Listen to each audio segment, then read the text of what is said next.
क्योंकि मैं आज भी सोचता हूँ ना, तो मैं थकता नहीं हूँ ड्राइव करके। अच्छा। मतलब थकता हूँ इन द सेंस फिजिकली थकता हूँ, बट मैं मेंटली एग्जॉस्ट नहीं होता हूँ कि यार क्या ड्राइव ड्राइव कर रहे हैं। मैं चला सकता हूँ। मैं कोई बोलेगा 10 दिन लगाता है ड्राइव करनी है, पहुंचना कहीं नहीं है, मैं कर सकता हूँ क्या बात है। शायद। तो 6 साल 7 साल का बच्चा है, बाहर निकला हुआ है और जा रहे हैं और हिल्स में ड्राइव कर रहे हैं। हाँ सर, मुझे गुस्सा भी आता है सर। मेरे को ऐसा होगा था ना, बेचारा सा भी फील होता है। मैं कुछ कर नहीं सकता इसका। कितने लोगों को पकड़ के बोलूँ मैं कि ये एक दिन तुम्हें समझ में आएगा जब इन्हीं में से एक बच्चा कहीं बाहर फेंक जाएगा या उसका कुछ डैमेज हो जाएगा। क्योंकि अब वो क्या है ना, हम धीरे धीरे एक एनवायरनमेंट खड़ा कर रहे हैं और लोगों को भी कह रहे हैं कि तुम सनरूफ लो और बाहर निकलो।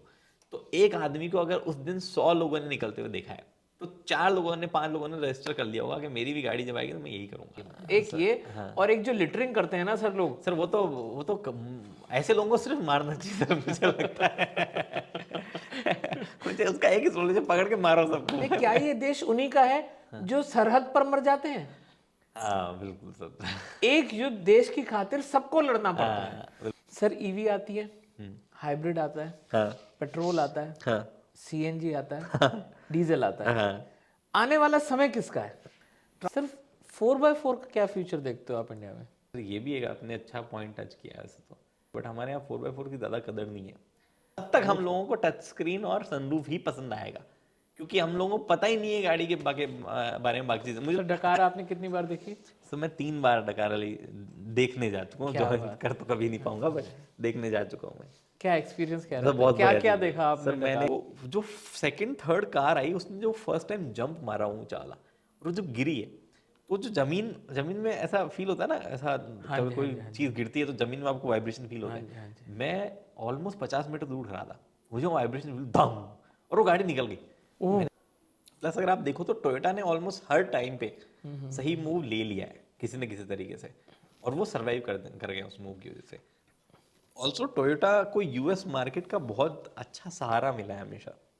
पता नहीं कैसे पॉसिबल हो पाता है एक इतने बड़े ग्रुप में, या हो सकता है इतना बड़ा ग्रुप हो गया इसीलिए पॉसिबल हो पाता है। वो 80% पहुंचते हैं और फिर काम छोड़ देते हैं। मार्केट में बातें 4x4 की होती है, लेते डिमांड नहीं कहाँ है। है? एग्जैक्टली, डिमांड ही थार कहाँ है? 4x4 बिकी है क्योंकि रियर व्हील ड्राइव ऑप्शन नहीं था। जब आया उसके बाद में नहीं ली ना किसी ने। ठीक बात तो मैंने 3 डोर चलाई सर, बहुत नशीली चीज है। अच्छे। वो कहाँ पे बहुत ज्यादा, चलाइए? मैंने यूके में चलाई थी ट्रेल पे। अच्छे। सर वो ना, वो एक खिलौना सर, वो लगता है खिलौना। उसमें ऐसा मन करता है ये एक खिलौना है जिसको या तो मैं उठा के ले जाऊंगा या ये मेरे को उठा के ले जाएगी, वैसी फीलिंग आती है उसको चला क्या के बात। वक्त।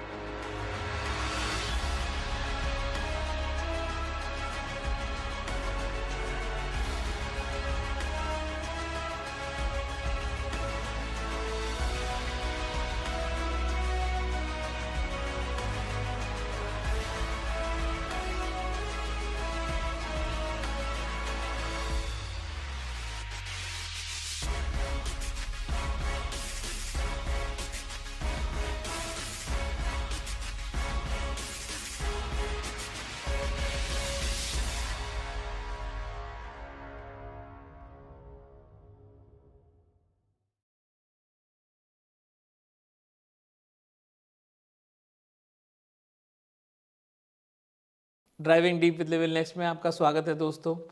हमने जो सिलसिला स्टार्ट किया था आपको इंटरेस्टिंग लोगों से मिलवाने के लिए, उस सिलसिले को आगे कंटिन्यू करते हुए हम इतने इंटरेस्टिंग ऑटोमोबाइल एंथुजियास्ट कहें या ब्लॉगर कहें, क्या कहें, ये मैं डिफाइन नहीं कर सकता, क्योंकि उनके जो एस्पेक्ट्स हैं, जो पर्सनैलिटी है, वो इतनी वास्ट है, ये मेरे को आज मालूम चला।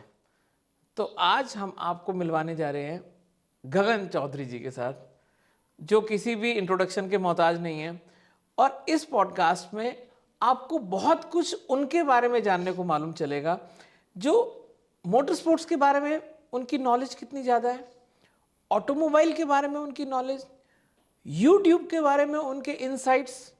आपको एक नए गगन चौधरी से मिलने का मौका मिलेगा और आप बहुत एंजॉय करेंगे पॉडकास्ट, अगर आप एंड तक बने रहते हैं तो। गगन जी, आपका बहुत बहुत स्वागत है। Sir my pleasure sir, my pleasure. मुझे नहीं पता मैं आपने जितना बड़ा इंट्रो दिया उतनी बातें ऐड कर पाऊंगा नहीं कर पाऊंगा, बट लेट्स सी सर।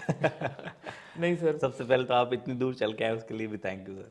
मैं अदरवाइज हो सकता है मैं उधर आ जाता कभी एक आध महीने में, बट फटाफट काम हो गया। अब अगर आप यहाँ चल के आए उसके लिए। अरे सर, आपका अट्रैक्शन इतना बड़ा था कि डिस्टेंस डिड नॉट मैटर। नहीं नहीं नहीं, आई होप कि जर्नी कंफर्टेबल थी आपकी तो। एब्सोल्युटली अभी सर, सड़कें थोड़ी हमारे यहाँ की journey was not comfortable, it was more exciting कि we were going to meet you. चलिए तो शुरू करते हैं। तो गगन जी, मेरे को ये बताइए, YouTube पे 18 lakh plus subscribers is a very big thing. हाँ जी सर। अब मुझे मुझे अब आप जैसे आप बोल रहे हैं या तो कई लोगों ने बोला तो मुझे लगता है, अदरवाइज मुझे नहीं लगता है ये वैसे। तो आपका वो फोकस नहीं होगा और आप काम करते रहे और ये आपने अचीव कर लिया, और दिस इज योर मॉडेस्टी। मैं कहूँगा जो आप कह रहे हैं कि ऐसा नहीं हो सकता, लोग तो सपने ही देखते रह जाते हैं। हाँ तो when did you start this? Rice. मैं ये ना ये क्वेश्चन मैं खुद भी कभी कभी पूछता हूँ मेरे से क्योंकि मैंने वीडियोस बनाना 2013 में शुरू किया था। अच्छा। बट आई थिंक 2016 में मैंने रेगुलर ऑटोमोबाइल कंटेंट करना शुरू किया था, 2016 में जून से शायद, जहाँ तक मुझे याद है। तब मैंने ये डिसाइड कर लिया था अब मैं ऑटोमोबाइल कंटेंट रेगुलरली करूँगा, चाहे महीने में एक करूँगा मैं, और यही करूँगा मैं। लेकिन फिर वो महीने में एक की जगह एक्चुअली 2017 में ही दिन का एक हो गया था, मैं दिन में अरे एक वीडियो वाह। डालता था फिर मैं। और उस टाइम इजी था मेरे लिए क्योंकि मैं ऐसे बाहर जाके गाड़ी लेके शूट वूट नहीं करता था, मैं सिर्फ चीज़ों के बारे में बैठ के बात करता था, ओपिनियन देना या टेक्नोलॉजी एक्सप्लेन कर दी, कुछ ऐसा कुछ चीज़ें करता था, तो थोड़ा इजी होता था। फिर धीरे धीरे मुश्किल होता गया जब बाहर जाके शूट वूट करना पड़ा तो ऑटोमोबाइल ही क्यों चुना आपने सेक्टर?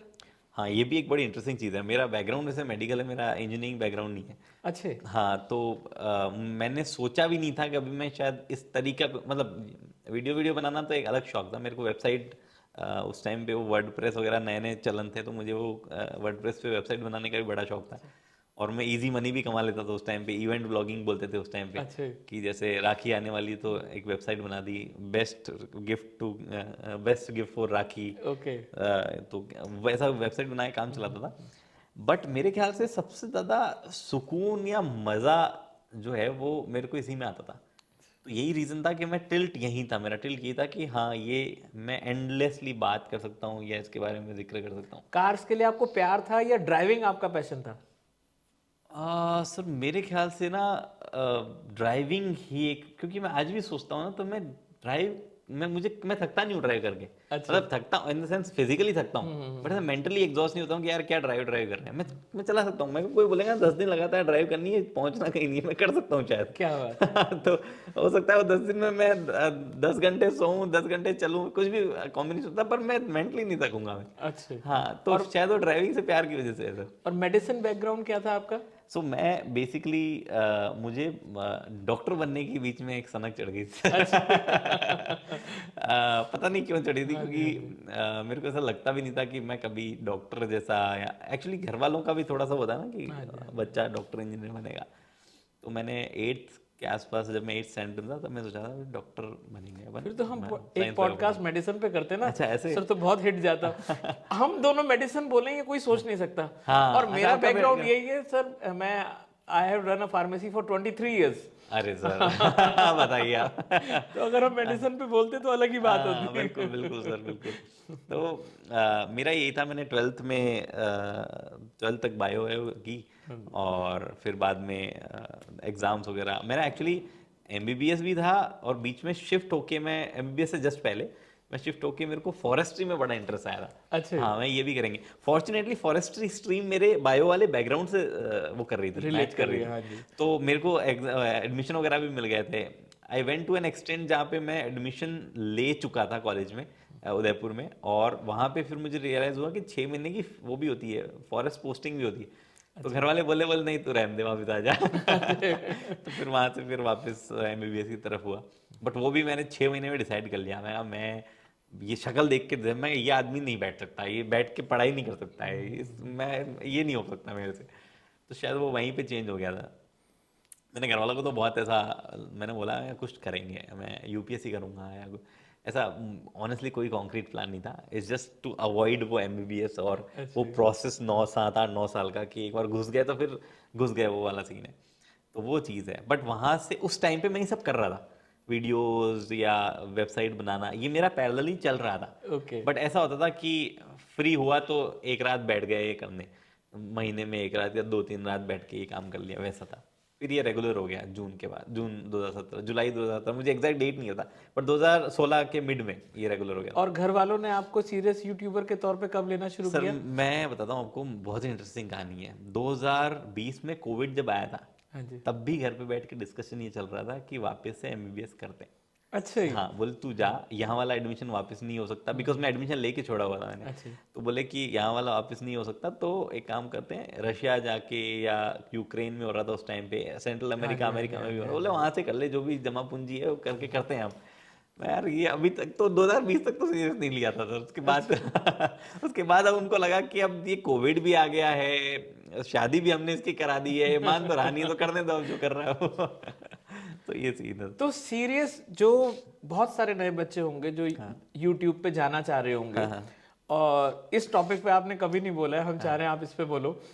तो सीरियस रेवेन्यू जनरेशन सर कब जाके शुरू होता है यूट्यूब पे? सर, मैं आपको ना मस्त चीज़ बताता हूँ। मुझे ये क्वेश्चन पूछा तो होगा कई लोगों ने, ऑब्वियसली ऑनलाइन नहीं पूछा होगा। यूट्यूब, मैं जब यूट्यूब करने लगा था तो रेवेन्यू नहीं होता था यूट्यूब पे। ओके। तो मेरा मोटिव इनिशियली रेवेन्यू रहा ही नहीं है। ये एक बहुत ही इंटरेस्टिंग चीज़ है। मुझे भी, अब मैं वापस सोचता हूँ तो मुझे याद नहीं आता मैं पैसे कहाँ से लाता था उस टाइम पे इतने, मतलब सर्वाइव करने इतने, क्योंकि 2016 में रेवेन्यू था नहीं शायद, या मेरा चैनल एलिजिबल ना, कुछ तो चक्कर था उस टाइम, शायद यूट्यूब मोनेटाइजेशन सिस्टम शुरू नहीं हुआ था। तो मेरे को फर्स्ट आज भी, हाँ अब याद आया कैसे, मैं वेबसाइट से पैसे कमा रहा था ना उस टाइम पे, अच्छा, हाँ तो जी। वो पड़े थे मेरे पास में। तो मेरे को फर्स्ट जो पहले यूट्यूब चेक भेजता था इनिशियली कुछ दिनों तक, कुछ अच्छे। महीनों तक, फिर बाद में ये वायर ट्रांसफर शुरू हुआ। तो ये रेवेन्यू जनरेशन मुझे कभी समझ में नहीं आया कि कितना रेवेन्यू सही होगा कि अब मैं इसी पे सरवाइव कर जाऊं। ये डिलेमा मेरा 2020 कोविड के बाद तक था, लेकिन तब तक मैं ऐसा रेगुलर मेरे को ये हो गया था मैं यही करने वाला हूँ। मुझे तब भी ये डिलेमा रहता था रेवेन्यू वाला, मेरे ख्याल से। और अभी भी ये चेंज होता है जी, क्योंकि यूट्यूब की पॉलिसीज आ जाती है। आजकल मैं देखता हूँ कोई नया चैनल बनाता है तो बोलते हैं मेरे इतने घंटे वो नहीं हुए, इतना हाँ वॉच जी, टाइम हाँ नहीं जी, हाँ हुआ, जी, इतने सब्सक्राइबर नहीं। हाँ जी। मेरे टाइम कुछ नहीं था, जिसने ओके। अप्लाई किया उसका मोनेटाइजेशन शुरू होगा। और मोनेटाइजेशन के नाम पे पूरे महीने 7,000 5,000 रुपये आते थे, भले ही व्यूज ठीक आ रहे थे तो भी, क्योंकि वो पहले लो था, फिर बढ़ा, फिर वापस घट गया मोनेटाइजेशन। तो अभी मेरे ख्याल से ऐसा, मतलब मेरी कोई थियरी नहीं है कि मोनेटाइजेशन से लेके क्या यूट्यूब पे वो होता है। मुझे ये लगता है कि अगर आप कोई एफर्ट कितना डालते हो, अगर आप दिन में, ऐसा है कि 10 घंटे आप यूट्यूब पे एफर्ट डालते हो सीरियस वाले, ऐसा ऐसे नहीं कि मैं सुबह उठा मैंने यूट्यूब ही देख लिया 5 घंटे तो उसको भी काउंट करूँ मैं। करेक्ट। मतलब आप उसके लिए मेहनत, आप बिल्डिंग प्रोसेस कितना है, 10 घंटे का अगर आपका दिन का है, तो आपको ये सोचना चाहिए कि आप कम से कम उससे 30-40 हज़ार रुपये निकालो। अब वो कैसे निकालोगे, यूट्यूब का आपका मॉडल क्या है, कितना अर्न कर रहे हो, वो अलग अलग हो सकता है, सबका अलग अलग होता है। जैसे ऑटोमोबाइल में बहुत ज़्यादा अर्न नहीं करते हैं यूट्यूबर्स, ओके। एंटरटेनमेंट में ज़्यादा हो सकते हैं, हेल्थ में ज़्यादा हो सकते हैं, बट ऑटोमोबाइल में कम है। तो जैसे ऐसा है। आपने एक फिगर बोली कि 30-40 हज़ार निकालो, कि बेर तब मिनिमम हाँ, इतना तो खर्चा पानी चाहिए वो बंदे को। आपके दिन के 10 घंटे की वर्थ मुझे हाँ लगती हाँ जी। है। तो सर जो 30-40 हज़ार रुपए है, हाँ, वो कितने व्यूज या सब्सक्राइबर्स पे आते हैं? अभी मैं बताऊं आपको, अभी करंटली चल रहा है ऑटोमोबाइल में, बता सकता हूँ मैं, हाँ बिकॉज जी, बाकियों से हाँ तो जी, बात की हुई मुझे हाँ टाइम जी। हो गया। मेरे ख्याल से 1 मिलियन व्यूज के अराउंड 30,000 आ रहे होंगे अभी, 30-32 समथिंग चल रहा होगा। ओके। तो 1 मिलियन, ये लॉन्ग फॉर्म की बात कर रहा हूँ मैं, शॉर्ट फॉर्म का कोई पैसा नहीं है। शॉर्ट फॉर्म कंटेंट भूल जाओ आप, पैसा थोड़ा बहुत फेसबुक देता है, बट जैसे 1 मिलियन व्यूज के वो शायद देते होंगे 40 रुपए, अच्छा। 40 तो फर्क है। तो 40 और 40,000 30,000 में फर्क है। तो डिपेंड, कई लोगों को मिल रहे हैं, थोड़े बहुत एक्सेप्शंस हैं। बाय लार्ज ये है कि आप यूट्यूब पे लंबी वीडियो पे 1 मिलियन व्यूज लाओगे तो आपको 31-32 हज़ार रुपये का फिगर चल रहा है। कुछ कैटेगरी में 35 हो जाएगा, कुछ कैटेगरी में 25 भी हो सकता है, ऐसा सीन है। तो ये है, और वो 1 मिलियन एक दो बार आना आसान है, रेगुलर चलना, और मैं इट्स नॉट कि एक वीडियो पे 1 मिलियन आना ही जरूरी है, मतलब पूरे महीने में जितने भी वीडियो डाले उन पे बोल रहा हूँ मैं आपके ऐसा। चैनल पे एक हाँ, मिलियन चैनल पे व्यूज 1 मिलियन आए। होने चाहिए, राइट, वैसे राइट, वाला राइट। सीन है। तो ये करंट हम जब बात कर रहे हैं जनवरी में, जब अभी कर रहे हैं, तब ये सिचुएशन है। राइट। बाकी हो सकता है वेरी कर जाए, आगे पीछे हो सकता है। आप इतने अच्छे ऑटोमोबाइल ब्लॉगर हो, अब मैं तो आपको बहुत अच्छे से फॉलो करता हूँ, और अब मैंने देखा है कि पिछले कुछ समय से आप अब्रॉड का बहुत ज़्यादा कवर करते हैं। हाँ। तो ये कब हुआ कि आपको लगा यार इंडिया में तो बहुत कर रहा है, अब अपन बाहर जाएगा? ये कब क्लिक किया आपको? नहीं नहीं, ये एक्चुअली इस तरीके से तो अभी भी क्लिक नहीं हुआ अच्छा जी। है। सो बेसिकली क्या है ना, मैं पहली बार 2018-19 में अकेले बाहर जाना शुरू किया था मैंने। अच्छा। 19 में जाना शुरू किया था, उससे पहले तो मेरे बिफोर पासपोर्ट में कोविड था। It start. हाँ, बिफोर कोविड स्टार्टेड। कोविड की वजह से तो एक्चुअली काफ़ी फियर बैठ गया था कि पता नहीं कब कहाँ क्या हो जाए, बिकॉज मैं ऑलमोस्ट फंस गया था कोविड की फर्स्ट वेव में। मैं उस टाइम जर्मनी था, तो ऑलमोस्ट ऐसा हो गया था, लॉकडाउन शुरू हो गए थे, यहाँ पे फ्लाइट्स बंद होना शुरू हो गई थी। उस सिचुएशन में जाके मैं अंदर पहुंचा था इंडिया वापस। तो मैंने एक चीज़ नोटिस की जब मैं पहली दूसरी बार बाहर गया, कि इंडिया का ऑटोमोबाइल मार्केट बहुत अलग है। हम लोग यहाँ पे बहुत ही अलग तरीके की गाड़ियाँ देखते हैं। मैं एक वर्ड कई लोग यूज़ करते हैं, बाहर वाले स्पेशली यूज़ करते हैं, कि इंडिया का मार्केट बहुत सब स्टैंडर्ड है। यहाँ पे गाड़ियों की ना तो क्वालिटी अच्छी है, ना ही मैन्युफैक्चरर्स उतनी बढ़िया क्वालिटी दे पा रहे हैं, ना ही कुछ है। हालांकि ये बहुत रैपिडली चेंज हो गया है पिछले 5-7 सालों में, लेकिन मुझे तब से लगने लगा था बाहर का मार्केट कुछ अलग है। फिर धीरे धीरे समझ में आने लगा बाहर के लोगों का सेंस बहुत अलग है गाड़ियां परचेज करने का, वो कौन सी गाड़ी क्यों ले रहे हैं उसका। तो तब मेरे को थोड़ा ये शौक चढ़ा कि चलो बाहर वाली गाड़ियां इंडिया वाले बंदों को दिखाएंगे कैसा चल ओके। रहा है। तो मेरे पहले जाने का लॉजिक तो ये था, मैं जाता था बाहर गाड़ियां सोर्स करता था, लोगों को वीडियो बना के दिखाता था। फिर मुझे समझ में आने लगा कि आप इंडिया बैठ के क्यों देखोगे, अगर ऑटोमोबाइल एंथुसियास्ट बंदे नहीं हो तो बाहर की गाड़ी। तो कई ऐसे बंदे भी थे, तो मुझे लगा फालतू में बम्बार्ड कर रहा हूँ, तो मैंने थोड़ा सा कम किया। बट उसके बाद में मुझे रियलाइज हुआ कि नहीं, मुझे तो इन्फॉर्मेशन, मुझे तो नॉलेज चाहिए ना, वो गाड़ियाँ कैसी होती थी। मैं कब तक वीडियोस देख देख के ही करूँगा, मुझे एक्सपीरियंस करनी है गाड़ियाँ कैसी। फिर मैं अब अभी मेरा मोटिव ये रहता है, जो कि अब धीरे धीरे मुझे लगता है कि मैंने ऑलमोस्ट 60-70% अचीव कर लिया है, कि मुझे हर देश की हर तरीके की गाड़ी चलानी है। कि कोई कंपनी, आई थिंक मैंने ऑलमोस्ट सारी कंपनियों की गाड़ियाँ चला ली, क्योंकि 2-4 कंपनियाँ इधर उधर बच रही होगी जो एक्टिव प्रोडक्शन वगैरह में, या कुछ बहुत ही लिमिटेड गाड़ियाँ जैसे कॉनिक्सैग या पगानी वगैरह बची होगी। वो तो मतलब ऐसा भी कॉमन कार्स है नहीं, तो उसमें कुछ अलग है नहीं। अ, तो वो मुझे जानना था कौन सी कंपनी क्यों बना रही है और क्या बना रही है। तो ये उस वजह से प्रॉब्ली बाहर जाना बहुत ज़्यादा रहा है। इनफैक्ट 2023 मेरे ख्याल से सबसे, 2024 सबसे ज़्यादा बाहर गया हूँ मैं। अच्छा जी। तो बहुत आपके बार। व्यूअर्स भी अब ऑल ओवर वर्ल्ड के ही हो गए होंगे। हाँ, ये फॉर्चुनेटली है कि अच्छा बैकअप भी हो गया। एक्चुअली हमने ये लास्ट ईयर रियलाइज किया कि हमारी कई 91% ऑडियंस इंडिया से है, जो बचे हुए हैं वो बाहर से हैं। और एक बार की देखने में इतना तो लगता नहीं था, क्या 90% इंडिया से ही तो है, और बचे हुए क्या 3% पाकिस्तान, या 2% 3% पाकिस्तान से, या 2-3% नेपाल से। तो मैं यहीं कहीं के तो हैं बंदे। फिर बाद में हमें रियलाइज हुआ कि नहीं, इम्पैक्ट एक्चुअली ज़्यादा है, क्योंकि कई लोग हैं जो कि इंडिया से बाहर रह रहे हैं, बट एग्जैक्टली। गाड़ियां तो उनके पास वह है ना जिनकी हम बात कर रहे हैं। मैं वॉल्वो की बात कर रहा हूँ, BMW की बात कर रहा हूँ, वो गाड़ियां तो वहां पे भी है। फिर मैं वहां की गाड़ी जाके भी कवर कर दे रहा हूँ, तो लोग तो हैं इंडिया के जो देखना चाह रहे हैं, तो देख लेते हैं कंटेंट। और इसका मतलब जो व्यूअर है, it is not only the buyer who views. That is also point. कई लोग हैं जो एंथु बंदे हैं, जो कि डिसीजन मेकिंग में हेल्प करते हैं दूसरे लोगों को। मान लो मैं वीडियो देख रहा हूँ, मेरे को गाड़ी नहीं लेनी है, लेकिन आपको लेनी है, आपने मेरे साथ कभी जिक्र किया तो मैंने नॉलेज ट्रांसफर कर दी। तो वैसे वाला है, भले ही व्यूज 1 मिलियन आ रहे हो, बस उसका इम्पैक्ट 3-4 मिलियन का हो सकता है, क्योंकि एग्जैक्टली। लोग बात करते हैं आगे, वो वाली चीज़ है। तो जो यहाँ इंडियन कार्स जो हैं, कितने मैन्युफैक्चरर्स हैं जो बाहर एक्सपोर्ट कर रहे हैं? हाँ, इंडिया से बना के मारुति करता है सर, hyundai करता है, निसान करता है, निसान, वो दोनों ग्रुप जो है वो करते हैं। I think Skoda VW group जो है वो भी करता है, बहुत सारे लोग करते हैं एक्चुअली। और जो यहाँ पर कार्स होती हैं, वही सेम मॉडल जो बाहर जाता है, it is the same model, same make, same quality, या उसमें कुछ फर्क होता है? डिपेंड सो कई देशों के तो नियम अलग होते हैं, तो Okay. उस वजह से भी चीज़ें फर्क हो जाती है। देखो, हम उसको तो फर्क काउंट नहीं करेंगे कि हेडलाइट में बीम कहाँ सेट हो रही है, वो उसको काउंट नहीं कर सकते, बिकॉज कई देशों के स्टैंडर्ड अलग होते हैं। Okay. बट एक मोटा मोटी अगर आप बात करो ना, अगर कोई गाड़ी 95% सेम है तो उसको सेम ही काउंट किया जाएगा। फिर वो उससे ज़्यादा फर्क आ रहा है तो फिर अलग काउंट किया जाएगा।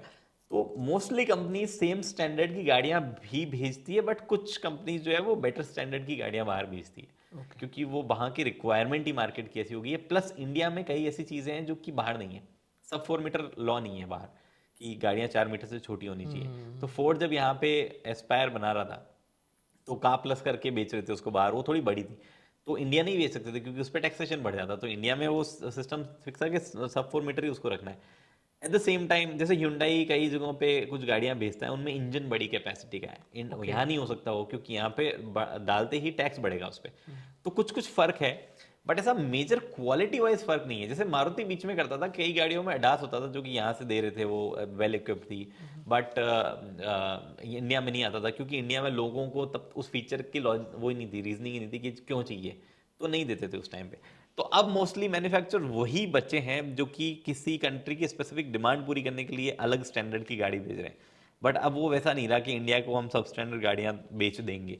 हो सकता है मार्केट ही ऐसा है जो चाह ही रहा है, जैसे कि बाहर जाने वाली कई गाड़ियों में सनरूफ नहीं होती है, इंडिया में ऐसा नहीं हो सकता, सनरूफ चाहिए गाड़ी में, तो वो वाला सीन है। तो जबकि ये टेक्निकली तो टेम्परेचर उल्टा और एटमॉस्फेयर ऐसा है कि सनरूफ यूज नहीं हो सकती। एक्चुअली उल्टा होता है। यूरोप में वो लोग खरीदते हैं सनरूफ जिनको लगता है यार देखो थोड़ी बहुत तो धूप निकलती है हमारे यहाँ पे, वो भी हम गाड़ी में बैठे बैठे बिता देंगे तो कैसे चलेगा, तो सनरूफ खरीदते हैं, थोड़ा धूप लेंगे हम। हॉट और ह्यूमिड नहीं है ना वहाँ। हाँ, और हमारे यहाँ नहीं जरूरत है, हम ले रहे हैं। तो ये सीन और है। एक्चुअली जो सबसे डेंजरस है, सब लोग बच्चे बाहर खड़े कर देते हैं, 6 साल 7 साल का बच्चा है बाहर निकला हुआ है और जा रहे हैं और हिल्स में ड्राइव कर रहे हैं। हाँ सर, मुझे गुस्सा भी आता है सर, मेरे को ऐसा होता है ना, बेचारा सा भी फील होता है, मैं कुछ कर नहीं सकता इसका। कितने लोगों को पकड़ के बोलूँ मैं कि ये एक दिन तुम्हें समझ में आएगा जब इन्हीं में से एक बच्चा कहीं बाहर फेंक जाएगा या उसका कुछ डैमेज हो जाएगा। क्योंकि अब वो क्या है ना, हम धीरे धीरे एक एनवायरनमेंट खड़ा कर रहे हैं और लोगों को भी कह रहे हैं कि तुम सनरूफ लो और बाहर निकलो। तो एक आदमी को अगर उस दिन 100 लोगों ने निकलते हुए देखा है, तो 4 लोगों ने 5 लोगों ने रजिस्टर कर लिया होगा कि मेरी भी गाड़ी जब आएगी तो मैं यही करूंगा। तो फैल रहा है वायरस की तरह, और वो बहुत ही डेंजरस चीज़ है। इंडिया में करते नहीं है पुलिस, आप बाहर करके देखो, ये आप किसी बाहर देशों में कई कहाँ तो जगहों कार्स में बैठने के लिए आपको सीट बेल्ट चाहिए। सर मैं बता रहा हूँ, व्हीकल्स इंपाउंड हो जाते हैं उस टाइम पे, वहीं पे इंपाउंड व्हीकल हो गया खत्म, बस हो गया, आपकी मस्ती वस्ती खत्म। गाड़ी मस्ती का कॉस्ट आपकी गाड़ी दी, 6 महीने के लिए गई आपकी गाड़ी, या लाइसेंस चले जाते हैं। कुछ कुछ देशों में लाइसेंस बनाना इज अ टास्क, मतलब सेलिब्रेशन होते हैं वहाँ पे लाइसेंस बन जाए तो। हमारे यहाँ ऐसे ही मिल रहे हैं। तो अब वही है, बट एक चीज़ और फिर मेरे को समझ में आती है, ले देखिए कि हमारे यहाँ ह्यूमन लाइफ की उतनी वैल्यू है नहीं जितना हम लोग सोचते हैं कि होनी चाहिए। सर ह्यूमंस ही उस लाइफ को वैल्यू नहीं कर रहे हैं। वो एग्जैक्टली तो मतलब ऐसा नहीं है कि कुछ, वो पूरे सोसाइटी में फैब्रिक ऐसा बन गया है कि ठीक है कर लो, मस्ती है, वही है। तो हाँ, एक बार की किसी के साथ में अनहोनी हो जाए, किसी की मृत्यु हो जाए तो हम थोड़ा शोक मना लेते हैं, बाकी हमने हरकतें तो ऐसी करी नहीं है ऐसे, और उससे सीख नहीं लेते। सीख नहीं लेते हैं, वो वाली चीज़ है। तो बड़ा बहुत मुश्किल थी। मैं तो, आपने टच कर दिया टॉपिक, मतलब जितनी बार कोई पूछता है मेरे को बड़ा बहुत बुरा लगता है कि ये क्यों हो रहा है हमारे यहाँ। सर मेरे साथ तो 2-3 बार हो गया कि मतलब जैसे कोई सनरूफ से बाहर निकलता है, अगर मौका होता है तो मैं रोक के, आगे गाड़ी ले आके रोक के उसे हाथ जोड़ के रिक्वेस्ट करता हूँ, भाई ये एक ये, और एक जो लिटरिंग करते हैं ना सर लोग, सर वो तो ऐसे लोगों को सिर्फ मारना चाहिए सर, मुझे लगता है। मुझे उसका एक ही सोल्यूशन, पकड़ के मारो सबको। मैं वो लातों के भूत वाली बात याद आती है मुझे, कि जो भी कचरा फेंक रहा, आप कैसे कचरा फेंक, आप सोचो कि कोई बंदा कचरा आपकी गाड़ी में फेंके तो कैसा लगेगा। मैं सड़क, मुझे नहीं फेंकना सड़क पे, मेरी गाड़ी में भी नहीं चाहिए, मैं दूसरों की गाड़ी में फेंकना चाहता हूँ। कौन अलाउ कर रहा है कचरा फेंकना? सड़क पे कर दोगे जस्ट बिकॉज आपको पता है आप, मुझे तो नहीं दिखेगा वो, मैं तो फेंक देता हूँ, किसी और का फेंका हुआ दिख जाएगा। भाई ये देश आपका है। हाँ एग्जैक्टली, पता है मैं कई लोगों को बोलता हूँ, ये इंडिया से ज्यादा देशद्रोही लोग मैंने कहीं नहीं देखे। यही इसी देश में सबसे ज्यादा देशद्रोही लोग, वो भले ही डिफेंस सर्विसेज या आर्मी या रिपब्लिक डे इन दिनों पे बहुत ज्यादा हम देशभक्ति वाली चीजें कर लेते होंगे, विच इज नाइस, उसमें कोई दिक्कत नहीं है। बट जो डे टू डे मतलब हमारे जो हरकतें होती है उसमें जो देश की वाट लगाते हैं ना, एग्जैक्टली ये पूछो मत। गंदगी करना, ट्रैफिक रूल्स तोड़ना, इंफ्रास्ट्रक्चर की इज्जत ना करना, सही जगहों पे क्वेश्चंस नहीं करना चीज़ों को, हमसे ज़्यादा किसी देश में मैंने नहीं देखा है कि इस तरीके की हरकत होती है। पर ए स्मॉल कंट्री, मैं साउथ अफ्रीका फर्स्ट टाइम गया था, सिग्नल नहीं है, एक चौराहा है, सिग्नल नहीं है। वो देश जो कि जिसको जाना जाता है कि भैया आप वहां बाहर निकलोगे कोई बंदूक लगा के लूट लेगा, वो लूटने वाला भी ना सिग्नल पे खड़ा वेट कर रहा है कि वो बंदा पहले आया तो ये जाएगा पहले, फिर बाद में मैं जाऊंगा। उसमें भी इतनी डिसेंसी है, तो मैं कहा हमसे तो बेटर ही है फिर ये सब लोग। सर मैंने ना बहुत पहले स्कूल टाइम में एक कविता सुनी थी, कवि है हरिओम पवार करके, उन्होंने एक कविता बोली थी विमान अपहरण पे, जो विमान अपहरण हुआ था। हाँ। उसमें एक लाइन उन्होंने इतनी सुंदर बोली थी, वो मेरे को इतनी हिट करी अंदर तक, मैं शेयर करूंगा आपसे लिंक उस पोएम का। श्योर। उसमें उन्होंने बोला था एंड में, क्या ये देश उन्हीं का है जो सरहद पर मर जाते हैं? हाँ बिल्कुल सर। एक युद्ध देश की खातिर सबको लड़ना पड़ता है। बिल्कुल। मतलब ये छोटी छोटी जो हमारी ड्यूटीज हैं, हम वही पूरी नहीं करना चाहते। और उन सोल्जर्स के बारे में सोचो ना, जो बेचारे गोली खा लेते हैं, सीने पे गोली खा लेते हैं, किस लिए? कि हम रात को अपने घर में चैन से सो सके। हाँ सर, मैं अब कितनी डिलेमा वाली बात है, मतलब कि आप एक चीज को इतना ऊपर तक ले जा चुके हो, समझ चुके हो कि वो सोल्जर जो है वो सबसे बड़ा सेक्रीफाइस कर रहा है, राइट? आप समझ रहे हो ना उसको, लेकिन आप एक बेसिक चीज नहीं समझ पा रहे कि मैं उसी सेक्रीफाइस किए हुए बाउंड्री के अंदर वाले देश की तो मैं ऐसे कर रहा हूँ। बिल्कुल ठीक बात है। समझ कैसे नहीं आ सकता है? मतलब एक दिन बैठ के सोच लो, आधे घंटे 15 मिनट, समझ में आ जाएगा। उसके बाद में लाइफ टाइम सील हो जाएगा दिमाग में।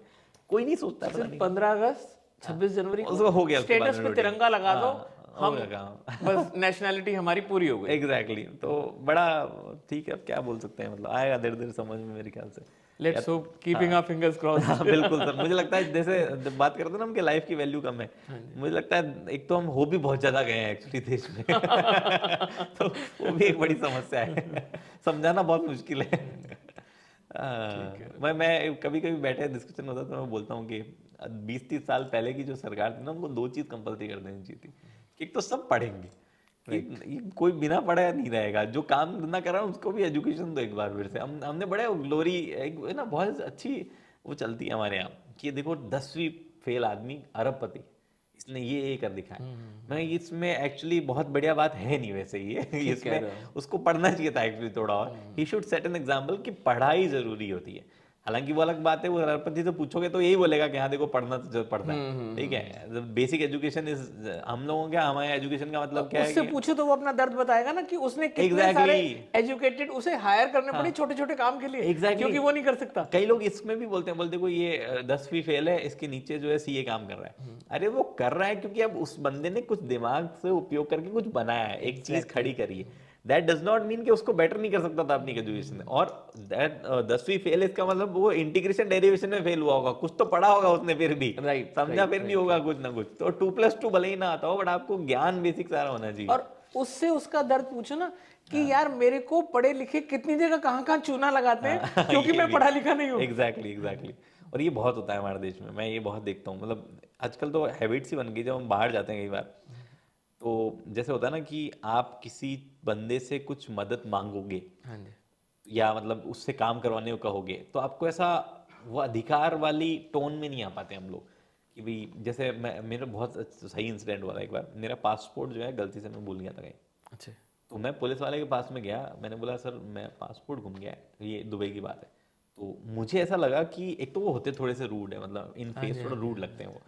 तो मैंने कहा यार मैं इसको बोलूंगा, ये 2 बात और सुनाएगा, घुमाता क्यों है, आता क्यों है, घूमता क्यों है, ऐसे क्यों रखता है, क्योंकि इंडिया में तो देखो यही एक्सपीरियंस होता है आपका, ठीक है। अभी मैंने कहा ये और सुनो, फिर मैंने कहा कहीं वो कुछ मांग ना ले, ये और समस्या। फिर मैंने कहा नहीं यार रिश्वत तो नहीं मांगते, तो थोड़ा उस मामले में सेट था। मैं पहुंचा, वो बोलता है oh this is very sad, give me your passport number detail, ये वो। उसने उसके पास सिस्टम था, उसमें लॉग वो करवाया। उसने बोला will try to find this as soon as possible, contact number छोड़ दो, आप कहीं आपको कहीं जाना है, यू हैव नेसेसरी सर्विसेज, सब पूछा मेरे से 20 बातें। मैं कहा बहुत बढ़िया यार, उसने बंदे ने बोला कि करेंगे। और मैं अपनी होटल नहीं पहुंचा, उससे पहले मेरे को वापस कॉल आ गया कि आपका पासपोर्ट किसी ने कहीं रिपोर्ट किया है किसी दूसरे पुलिस स्टेशन में, उस बंदे को जिसको मिला उसने पुलिस स्टेशन भेज दिया। तो वो सिस्टम में चढ़ के आ गया। मैंने कहा इतनी एफिशिएंसी कैसे हो सकती है एक सिस्टम में, मेरे को समझ में नहीं आया ये। और कैसे मैं जिस आदमी से ये सोच रहा था डर के कि 2 बात सुनाएगा कि पासपोर्ट कैसे घुमा दिया, वो बंदा एक्चुअली एकदम उलट एक्सपीरियंस देके गया कि ठीक है घुमाया तो मेरी जिम्मेदारी ढूंढने की, तो मैं करता हूँ। यार ये तो मतलब this is a culture difference जो प्रॉब्ली हमारे देश में चूक गए कहीं हम, बाकी तो सब जगह सेट ही है, तो वो वाली चीज़ है। बहुत नमीबिया जैसे छोटे देशों में, वहाँ पे भी अगर आप देखो तो हर बंदे को अपनी काम पता है कि मैं अगर इमिग्रेशन ऑफिसर हूँ तो मुझे ये 4 चीज़ें करनी है और मुझे इन चीज़ों पे ध्यान देना है। फालतू की बातें नहीं करते वो। पेट्रोल पंप वाला बंदा पेट्रोल भरने के लिए रखा हुआ है, तो उसको 4 बातें पता है कि हाँ भाई मेरे को भरना भी है, नहीं भरना, बंदा भरेगा खुद, मेरे को सिर्फ कैश कलेक्ट करना है, वो भी वहाँ जाके करेगा, मेरे को सिर्फ सुपरविजन करना है। हमारे यहाँ बहुत अलग ही सिस्टम ऐसा हो गया है। There are good things in this overall culture, but mostly चीज़ें नेगेटिव ही जाती है वो वाली, क्योंकि नेशनैलिटी की भावना नहीं है ना। पता नहीं कैसे चुक गए ये हम लोग, कहाँ चुक गए मेरे को तो समझ नहीं आया। मेरे को वापस जाना पड़ेगा, मैं दादा से पूछूंगा एक दिन बैठ के मैं कहाँ चुक गए बताओ आप ये कैसे, क्योंकि कलेक्टिव घर में तो हमें बोल रहे थे हमेशा साफ रखना है घर, गंदगी में नहीं रहना है, तो ये कैसे चुक गए, सबके घरों में बोल रहे हैं साफ रखना है घर, लेकिन बाहर कितने गंदा कर रहे हैं। घर वो 4 दीवारी तक ही सीमित रह गया ना। वो समझ में नहीं आया उनको, मेरे ख्याल से ये भी एक प्रॉब्लम है कि उनको घर का मतलब वो 4 दीवारी समझ में आई, उसके बियॉन्ड नहीं समझ में आया। वो शायद सब कलेक्टिवली ये नहीं समझ पाया कि घर के बाउंड्री के बाहर फेंका हुआ कचरा भी गंद के मामले में उड़ के तो घर में ही आएगा। ना घर वाले इस बात को बता रहे हैं, ना स्कूल वाले बता रहे हैं। हाँ ये तो खैर एजुकेशन इज इम्पोर्टेंट, मुझे लगता है बेसिक एजुकेशन तो सबकी कंपलसरी करवाओ सर।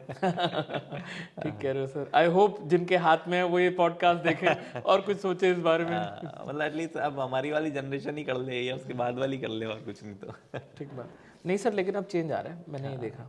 चेंज आ तो रहा है, मतलब जैसे हम बता रहे थे ना पॉपुलेशन इतनी है हमारी, वो कब इफेक्ट में आएगा ये समझ में नहीं आया। मुझे लगता है मेरी उम्र तो निकल जाएगी वो इफेक्ट में आते आते। तो ये और बताइए सर।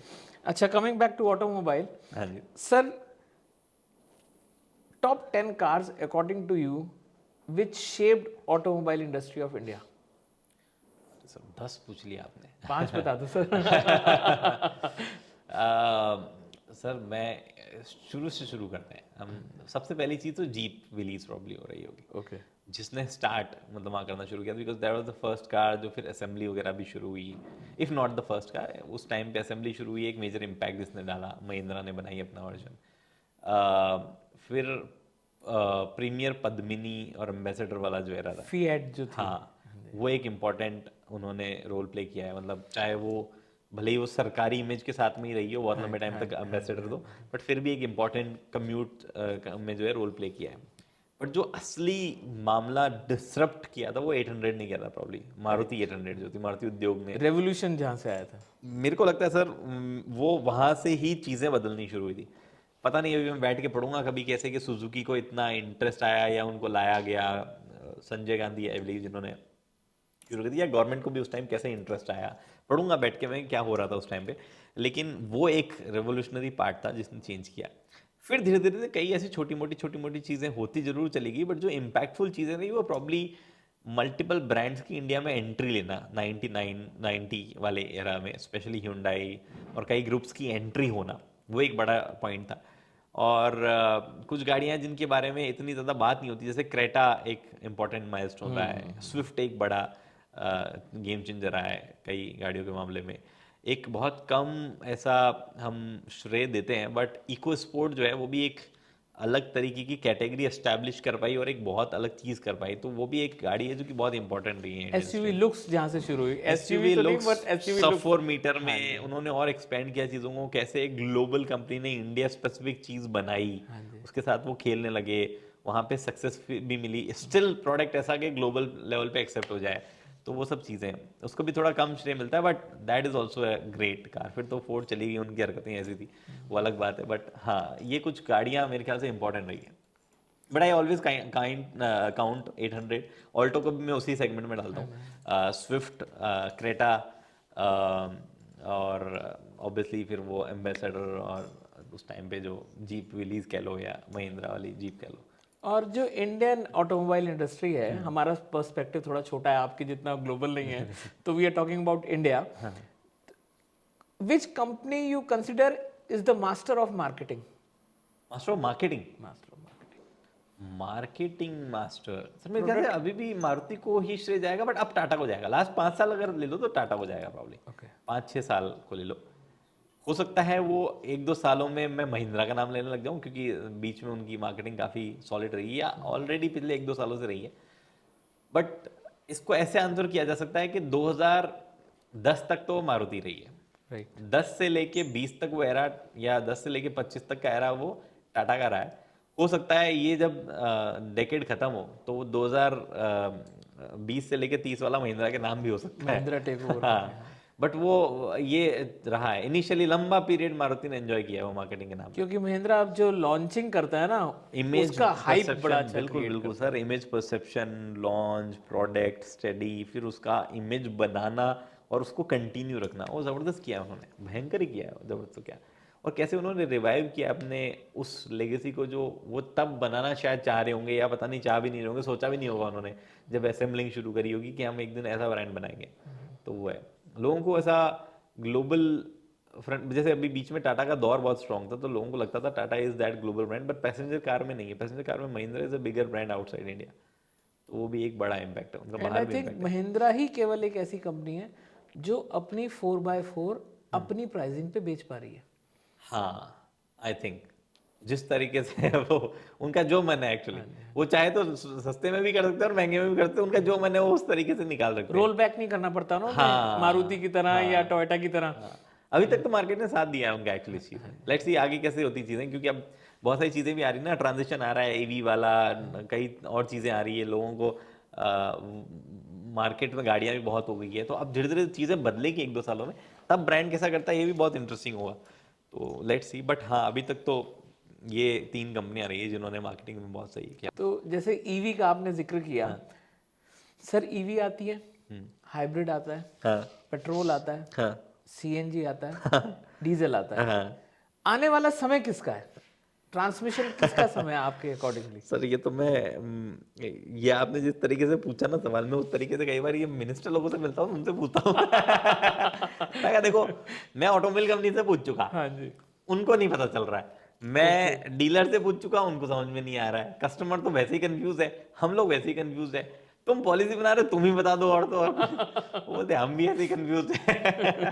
बट सर देखो, ईवीज रहेंगी लंबे टाइम तक, उनकी टेक्नोलॉजी चेंज होगी, बट ईवीज का दौर आएगा एक, अभी गया नहीं है हमें। मतलब आई माइट बी हैप्पी, या मतलब ऐसा मेरे को बहुत ज़्यादा दुख नहीं होगा अगर ईवीज सडनली गायब हो जाए मार्केट से।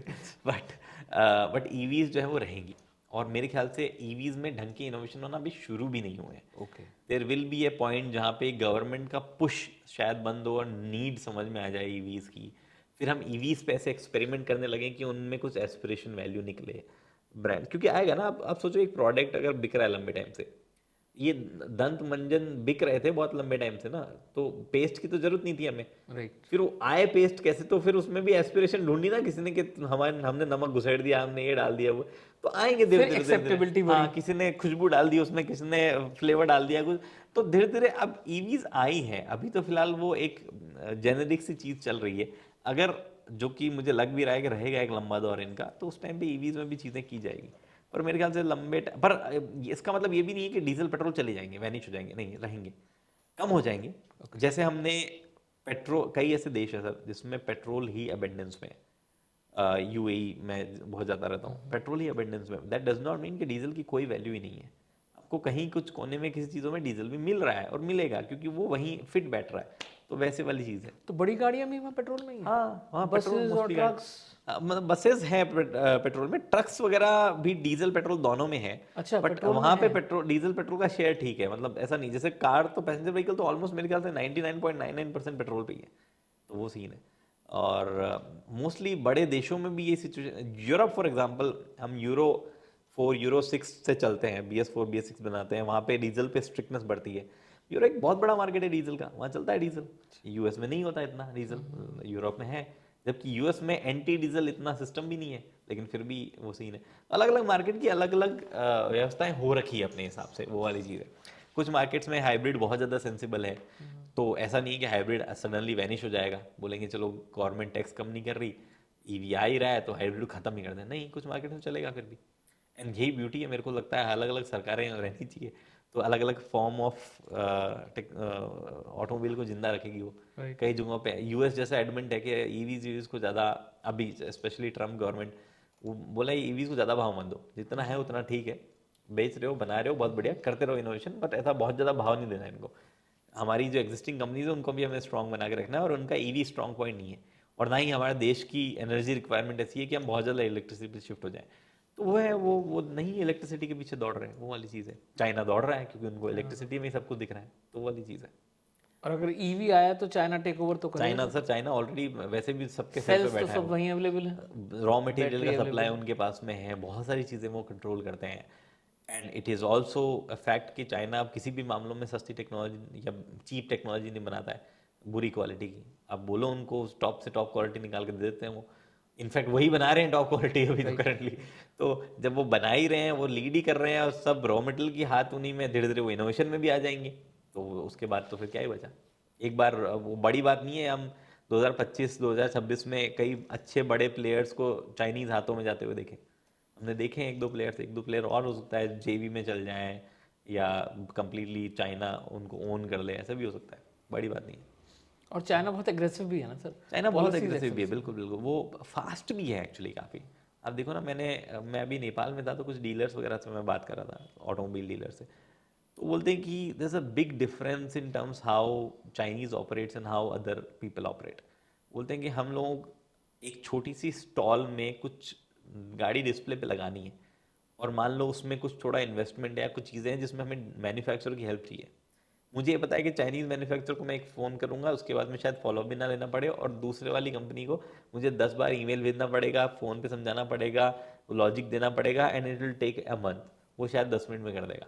बोलता है इतना वास्ट डिफरेंस आता है उनके वर्क कल्चर और ओवरऑल जिस तरीके से वो एग्जीक्यूट कर रहे हैं चीज़ें।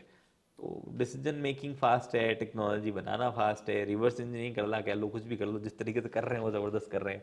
है अब थोड़े बहुत खून में उनके दिक्कत वो हमारे से रिलेटेड, तो क्या वो तो है, but that does not mean कि ऐसी कोई देश एग्जिस्ट नहीं करता है। या हम प्रेज नहीं कर सकते, वो तो उसका बिजनेस सेंस जो है हाँ वो मतलब तो देखो, हमें मानना ही पड़ेगा ना। वो मानना पड़ेगा सर, वो तो बिजनेस मानना, मतलब मैं तो नहीं मान रहा चाइना का बिजनेस मान लो, पर ये फैक्ट तो मानना पड़ेगा ना कि हम सबसे ज्यादा एक्सपोर्ट कर रहे हैं उनसे, इंक्रीजिंग हर साल हमारे देश से एक्सपोर्ट बन रहा है। हुआ ना भी, मेरे को कई लोग बोलते हैं कि आप चाइनीज गाड़ियों का वीडियो क्यों करते हो, आप उनको प्रमोट कर रहे हो, ऐसे बोलते हैं। वो भले ही भाई ने चाइना असेंबल्ड फोन से ही कमेंट मारा होगा, वो अलग बात है, लेकिन दिक्कत ये है कि आप उस बंदे को तो रोक दे रहे हो जो कि एक सर्टेन प्रोडक्ट की बात कर रहा है, बिकॉज वो बड़ा प्रोडक्ट है, तो आपको लगता है ये प्रोडक्ट तो चाइना से नहीं लूंगा मैं। उस गाड़ी की वैल्यू 25 लाख है, बट आप एट द सेम टाइम अगर आप सही से डेटा निकालोगे तो आप जो है उस प्रोडक्ट के मुकाबले जो फोन है 25 लाख से ज्यादा, मेरे को लगता है 50 लाख के फोन से उस गाड़ी की 25 लाख वाली गाड़ी को देखा जा रहा है कंबाइन करके ऐसे। तो आप समझ ही नहीं रहे कि हम चाइना के अंदर कितना घुस चुके हैं, हम कितना डिपेंडेंट है उनपे। वहाँ पे और ज़्यादा चीज़ें हैं जिन पे हमें फोकस करना पड़ेगा, जो कि हम बना सकते हैं, गाड़ियाँ बना सकते हैं ना। अब बहुत अच्छा लगता है मुझे तो, कमेंट करता है ना कोई कि चाइनीज़ गाड़ी मत दिखाओ, इंडिया की दिखाओ। मैं तो ठीक है, बहुत बढ़िया, मतलब इनफैक्ट इंडिया बना भी पा रहा है, एटलीस्ट मेरे सेगमेंट में तो पॉसिबल भी है। ठीक बात है। मैं तो चलो इसलिए दिखा दूंगा क्योंकि उनकी टेक्नोलॉजी सुपीरियर, तो देख तो लो वो क्या बना रहे हैं। बट देयर आर प्लेसेस जहाँ पे तो बना भी नहीं पा रहे हैं हम, वहाँ पे तो करना पड़ेगा सर हमें। इलेक्ट्रॉनिक्स, हाँ इलेक्ट्रॉनिक्स। टॉयज। सर मैं आपको एक बहुत अच्छा एग्जांपल देता हूँ, मेरे दोस्त की एक बहुत डियर फ्रेंड है, उनके फ्रेंड है जो कि टेप बनाते हैं, अच्छा। एडेसिव टेप जो होती है ना अपने घर में, वो डबल साइडेड वाली। हाँ जी, हाँ जी, हाँ जी। तो वो बोलते हैं कि हम यूपी में मैन्युफैक्चर या झारखंड में मैन्युफैक्चर करते, बोले वहाँ मैन्युफैक्चरिंग थी हमारी। इनिशियल हमें लगा कर लेंगे ये वो, बीच में चाइनीज प्लेयर्स बहुत बढ़ने लगे, हमें लगा। बोला 16 रुपए की मैन्युफैक्चरिंग मुझे एक रोल की आती थी, और मुझे लगा कि ले दे के मार्केट जब बिक रही थी तो 30 to 40 के बीच में जा रही थी, इंक्लूडिंग एवरीथिंग, डिस्ट्रीब्यूशन, ये वो, मार्केटिंग, सब कुछ। बोलता है एक दिन अचानक से हमें पता चला सेम क्वालिटी या कुछ बेटर क्वालिटी चाइना से इंपोर्ट करने के बाद, टैक्स भरने के बाद लैंडिंग प्राइस 8 रुपये बढ़ती है। बोलता है हाफ द प्राइस जो मैं दे रहा हूँ। बोलता है अब मैं कैसे फाइट करूँ बताओ। तो बोलता है हो सकता है उनके उसमें स्केल ज़्यादा हो, उनकी टेक्नोलॉजी बेटर हो गई हो, जो मुझे समझ ही नहीं है इस बीच में। तो फिर बिजनेस पर्सपेक्टिव तो यही होगा ना यार, इंपोर्ट करो, हाँ अपनी स्टैंप लगाओ, बेच दो। वो बोलता है मैं आज मेरी एक्सपर्टीज मेरे डिस्ट्रीब्यूशन में अगर वहां से इंपोर्ट करके इंजेक्ट कर दूं तो किसी को पता नहीं चलेगा, और मैं फिर भी 8 रुपए ज्यादा बनाऊंगा ठीक बात है। पर रोल पे। तो अब देखो आप कहाँ फर्क जा रहा है। तो ये चीज़ें हैं, बट हम लोग समझते नहीं, हमें बड़े बड़े फ्लैशीनेस ज़्यादा दिखती है।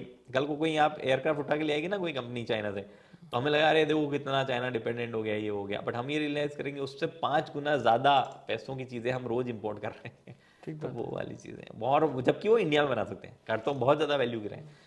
स्पेशली कुछ ऐसी चीज़ें मेड इन इंडिया के टैग्स अगर आपके चाइना से इंपोर्ट कर लेते हो, बीच में वो खबर चली थी, हाँ मेरे को तो याद है, उससे ज़्यादा क्या जब शर्म बीच करें हम। में चाइना ने जब वो वहाँ पर बॉर्डर पे जो इशू हुआ था, हाँ तो बहुत सारा मतलब मैं नहीं जानता कि बात कितनी सच है, सोशल मीडिया पे आधी बातें तो ऐसी हाँ, उड़ती अब हुई है आधी ना। बात ऐसी होती है। तो उसमें ये था कि जो स्टिकर्स लग रहे थे हर जगह, बायकॉट चाइना, बायकॉट चाइना, वो भी चाइना से बन के आ रहे थे। वो मैंने भी सुना था, पता नहीं कितना सही सुना, तो मैंने भी था वो।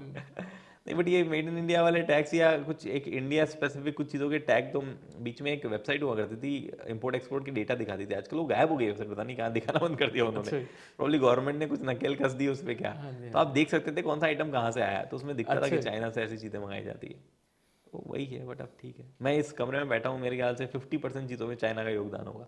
बिल्कुल होगा। तो अब वही है, अब है क्या करें।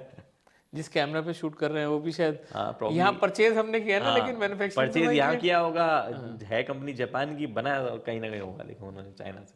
ठीक दो बात। जापानीज आर प्लेयर जो कि यूजुअली कम डिपेंडेंट रहते हैं चाइना पे, तो कोशिश करते हैं कि और बन जाए तो बेटर है, तो वो वाली चीज़ भी है। सिर्फ 4x4 का क्या फ्यूचर देखते हो आप इंडिया में? सर ये भी एक आपने अच्छा पॉइंट टच किया है वैसे तो, मेरे दुखी हो जाता हूँ मैं इस पॉइंट को बात करते करते। इंडिया तीसरा, दूसरा, चौथा जितना भी बड़ा मार्केट जरूर रहा है, बट हमारे यहाँ 4x4 की ज़्यादा कदर नहीं है।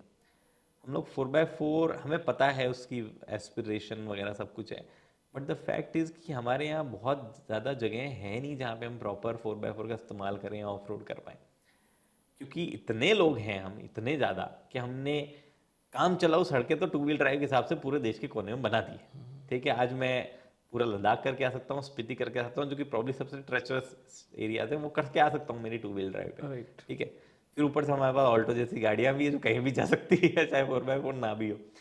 But at the same time culture 4x4 का डेवलप नहीं कर पाए, उससे रिलेटेड ना ज़्यादा हम ऑफ रोडिंग एक्टिविटीज़ डेवलप कर पाए, ना ही हमने उसको सही तरीके से देखा है। और उसके भी अच्छे बुरे दोनों रीज़न रहे।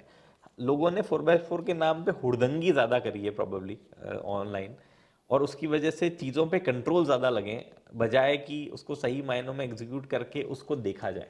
वो बहुत कम हुआ है, उनको प्रमोशन नहीं मिला। होती आई रैलियाँ तो मेरे ख्याल से 1970s 80s से होती आ रही है, और सही तरीके से लोग कर भी रहे हैं। आप इनफैक्ट मोटर स्पोर्ट में रहे हैं, आपको ज़्यादा पता होगा।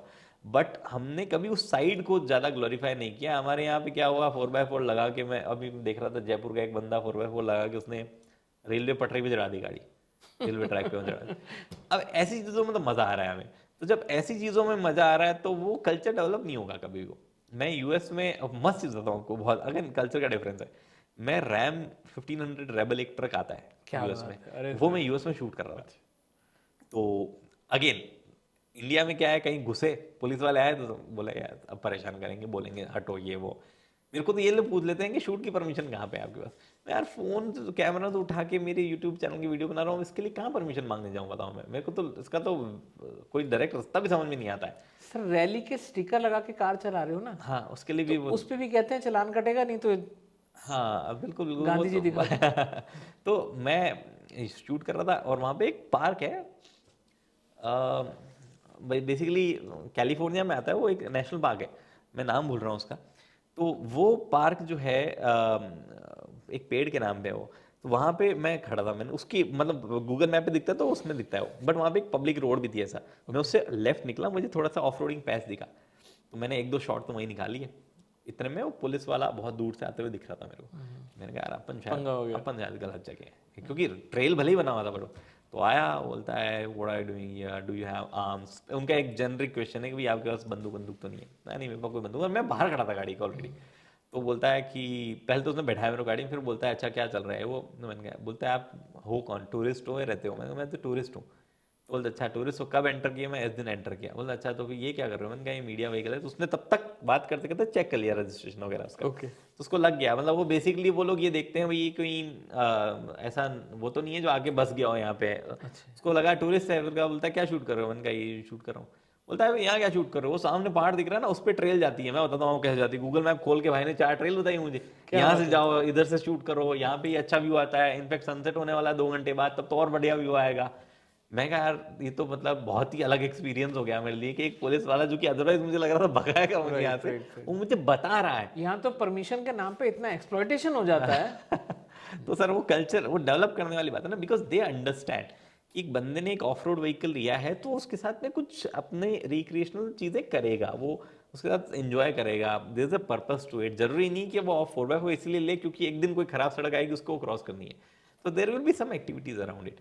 ढंग के सैन फ्रांसिस्को, लॉस एंजलिस जैसे शहर में ऑफ रोडिंग पार्क बन रखे हैं। तो अब वो कल्चर हमारे यहाँ नहीं है। तो मेरे को ये इंडिया के 4x4 कल्चर में ये प्रॉब्लम लगती है कि हम लोगों ने डेवलप ही नहीं किया है, और ऊपर से हमारे पास स्पेसेस कम है। मैं आज जयपुर में बैठ के आसपास में 20 किलोमीटर के एरिया में 20 जगह हैं जहाँ पे मैं ऑफ रोडिंग कर सकता हूँ। बट मेरे को नहीं पता है वो एरिया किसके अंडर में आता है, कहाँ जाता है, कल को मेरे को कौन वहाँ पकड़ के क्या बोलेगा। कई जगह जाता हूँ तो वो सैंड माफिया होती है, भू माफिया, वो आ जाते हैं, बोलते हैं यहाँ क्या कर रहे हो, भागो यहाँ से। कई बार वो देख के भाग जाते हैं कि शूट वूट करने मीडिया वाले आ गए। कई बार पुलिस आ जा रही है, कई बार पता चलता है तो वन क्षेत्र है, कई बार पता चलता है ये कुछ और है, जो अदरवाइज उस वन क्षेत्र में रोज आ रहे हैं सुबह लोग, वन खन, काट के ले जा रहे हैं। खनन हो रहा है करोड़ों रुपए खनन का, हो रहा है, कोई दिक्कत लेकिन आप नहीं अपनी है। 4x4 नहीं लेके और जा सुबह भाई सकते। वो ले जाने में दिक्कत है सर। तो ऐसी बहुत सारी चीज़ें हैं जिनको हमने कभी तवज्जो दी नहीं, बल्कि वो एक एसेंशियल पार्ट है कई चीज़ों का। वो आदमी अब पैदा हुआ है, कुछ एक्टिविटीज तो करेगा ना वो अपने 9 to 5 जॉब के अलावा। तो शायद आपके नॉलेज में ये बात होगी कि जो इंडिया की ऑफिशियल वेबसाइट है ना, जिसमें स्पोर्ट्स ऑफ इंडिया आप काउंट करो, हाँ, सर उसमें मोटर स्पोर्ट्स नाम की चीज़ ही नहीं है। चीज़ ही नहीं है। हाँ तो अब देखो सर क्या फिर कहाँ वो चीज़ें चलेगी।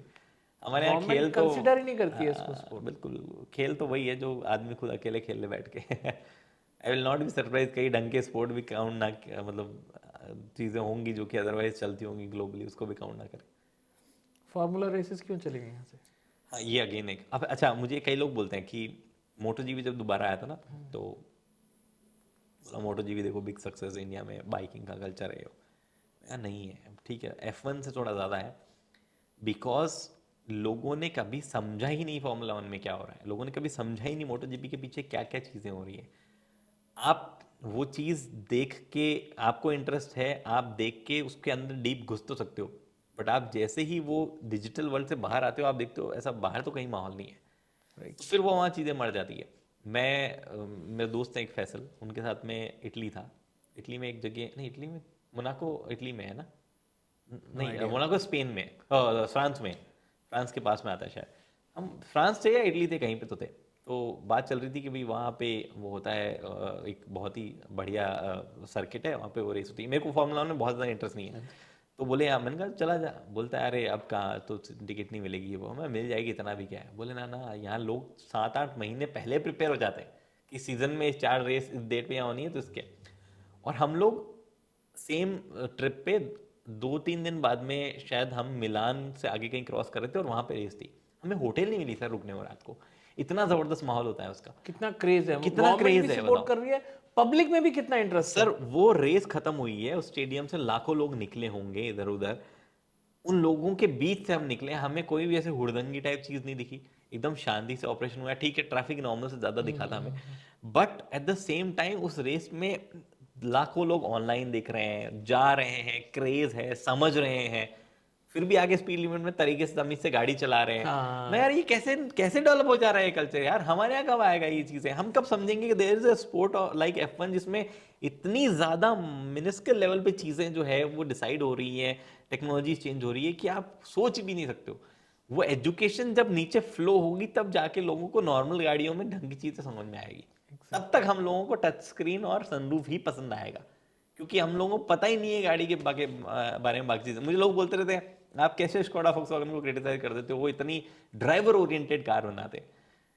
फिर मैं उनको समझाता हूँ, मैं कहा स्कोडा फॉक्सवैगन की सेल्स देखो आप पहले एक बार, तो वो उनकी सेल्स से रिफ्लेक्ट नहीं हो रहा कि ड्राइवर ओरिएंटेड कार लोगों को समझ नहीं आ रही है इस देश में। राइट। मैं अकेला कितना ज्यादा चिल्ला हूँ, बोल दूंगा मैं अपने स्कोडा फॉक्सवैगन की वीडियो में कि चलाने में बहुत मजा आ रहा है, ड्राइवर ओरिएंटेड कार है, 1.5 इंजन बहुत गजब है, ये ले लो अगर किसी को चलाने में मजा आता है तो। लेकिन कॉमन पब्लिक तो दो ही बात कॉमन पूछती है पब्लिक ना, तो बोलती है सनरूफ, एवरेज क्या दे रही है एवरेज और मेंटेनेंस कितनी है। बिल्कुल बिल्कुल, सनरूफ पूछेंगे, फीचर्स पूछेंगे, इसमें तो ये वाली स्क्रीन नहीं है, इसमें तो ये 4 कैमरा इधर नहीं लगते हैं। अरे तुम्हें एक 10 लाख की छोटी सी 4 मीटर गाड़ियों में चारों साइड कैमरे क्यों चाहिए, मेरे को समझ में नहीं आया। राइट। आप इतनी सी जगह कैसे गेज नहीं कर सकते हो कि वहां कितनी चौड़ी है, यहाँ कितनी चौड़ी है, बट अब चाहिए तो चाहिए, हमें कोई दिक्कत ही नहीं, कैमरे क्वालिटी भले खराब हो, चाहिए हमें। हाँ हाँ। अब आप इस बंदे को कैसे समझाओगे कि फॉर्मूला 1 में गाड़ी के टायर जो है वो चेंज करने पे लिमिट क्यों होती है, वो हीट हो जाते हैं तो उसके लिए क्या किया जाता है, वो कैसे समझाओ, वो तो बियॉन्ड इमेजिनेशन है ना। फिर फॉर्मूला 1 जब इंडिया में आएगा तो आप उम्मीद करते हो टिकट खरीद के लोग देखने आएंगे, क्यों आएंगे, उनको एस्पिरेशन ही नहीं उस चीज़ की। वो मोटो जीपी में भी नहीं है, मोटो जीपी में थोड़ी सी ज़्यादा होगी, बल्कि थोड़े ज़्यादा लोग, बाइक का एक्सेस ज़्यादा है तो हमें ज़्यादा समझ में आता है, बट जिन बाइक्स की ज़बरदस्त मोटो जीपी की वजह से सेल्स ग्लोबली होती है वो इंडिया में इतनी ज़बरदस्त फॉर्म नहीं करती है, सिंपल है। हमारे यहाँ तो अभी भी स्प्लेंडर कम्यूट कर रहे हैं ना हम, तो वो बातें हैं। डाकार रैली अनदर एग्जाम्पल, नहीं समझ में आता लोगों को अभी तक। हीरो इंडिया की इतनी बड़ी कंपनी है 2 व्हीलर की, वो पार्टिसिपेट करती है, लोगों को नहीं पता होगा। एवरेज हीरो के डीलरशिप पे आप चले जाना, दिन में जितने भी कस्टमर उठ के आए उनको पूछना डाकार रैली बताया, नहीं पता होगा उनको। हीरो भले ही लगा रहा है वहाँ पैसा, वो अपनी इमेज बिल्डअप करने की कोशिश कर रहे हैं क्योंकि उनको ग्लोबल ब्रांड बनना है, व्हाट नॉट, जो कि अच्छी भी बात है, इनफैक्ट मेरे को लगता है और करना चाहिए, बट वो डाकार ही नहीं पता है लोगों को, तो ऑफ रोडिंग कैसे समझ में आएगा, 4x4 कैसे समझ में आएगा उनको। सर डकार आपने कितनी बार देखी। तो मैं 3 बार डकार रैली देखने जा चुका हूँ, क्या ज्वाइन बात कर तो कभी नहीं पाऊंगा, बट देखने जा चुका हूँ मैं। क्या एक्सपीरियंस क्या सर रहा था, बहुत क्या बढ़िया क्या चीज़ है। देखा आपने सर डकार में। मैं ऑनेस्टली बताऊं, मैंने एक बार तो मेरा एक्सपीरियंस अच्छा रहा, मैं गाड़ी लेके मैं जाता था, मुझे पता नहीं था कि रैली निकल कहाँ से रही है, तो मैं बस गेज कर पाता था कि यहाँ पे टेंट लगा है तो प्रॉब्ली किसी तरफ निकलेगी, आसपास में पॉइंट देख लेता था। बट मेरे को लगता है कि मतलब you were not in touch with the organisers at एक बार, 2 बार था मैं, एक बार ऑडी के साथ गया तब मैं था, और अभी मैं हीरो के साथ में गया हूँ जस्ट 1 महीने, अभी तो इसी महीने तो गया हूँ। हाँ जी हाँ जी। तो तब मैं था, तो वो क्या होता है जब ऑर्गेनाइजर्स के साथ में जाते हो ना, तो उनको पॉइंट बता दिया जाता है दिन में कि आपको यहाँ जाना है, यहाँ से रैली निकलेगी, तो आप देख पाओगे। वो लेग्स मालूम होते हाँ, होंगे वो ना पता उन्हें। होता है कि यहाँ से निकलेंगे, तो पता होता है वैसा। तो वो तो गजब ही एक्सपीरियंस होता है जो आप पास से निकलते देखते हो उनको, और फिर आप ये सोचते हो कि मैं 2 बजे यहाँ बैठ के देख रहा हूँ, ये बंदा 8 बजे निकला था, तब से ऐसे ही दौड़ा रहा है, जो मैंने 5 सेकंड देख के खुशी जाहिर की है ना कि ये आया वो हो गया, हा, ये बंदा पिछले 4 घंटों से कर रहा है, 4 घंटे और करेगा। फिर इस बार तो हमें एक और बहुत अच्छा मौका मिला, हीरो ने हमें ना एक जगह टेंट, हीरो क्योंकि स्पॉन्सर था, तो उन्होंने डकार के एक नाइट कैंप टाइप चीज थी वहां रुकवाया था, नॉट डकार का बिवॉक नहीं, एक नाइट कैंप कहीं डेजर्ट में वीरान में लगाया था। रात को 10:30-11 बजे तक लोग क्रॉस कर रहे हैं, क्योंकि उनको कंप्लीट करना है, वापस जाके कंप्लीट करना है उनको।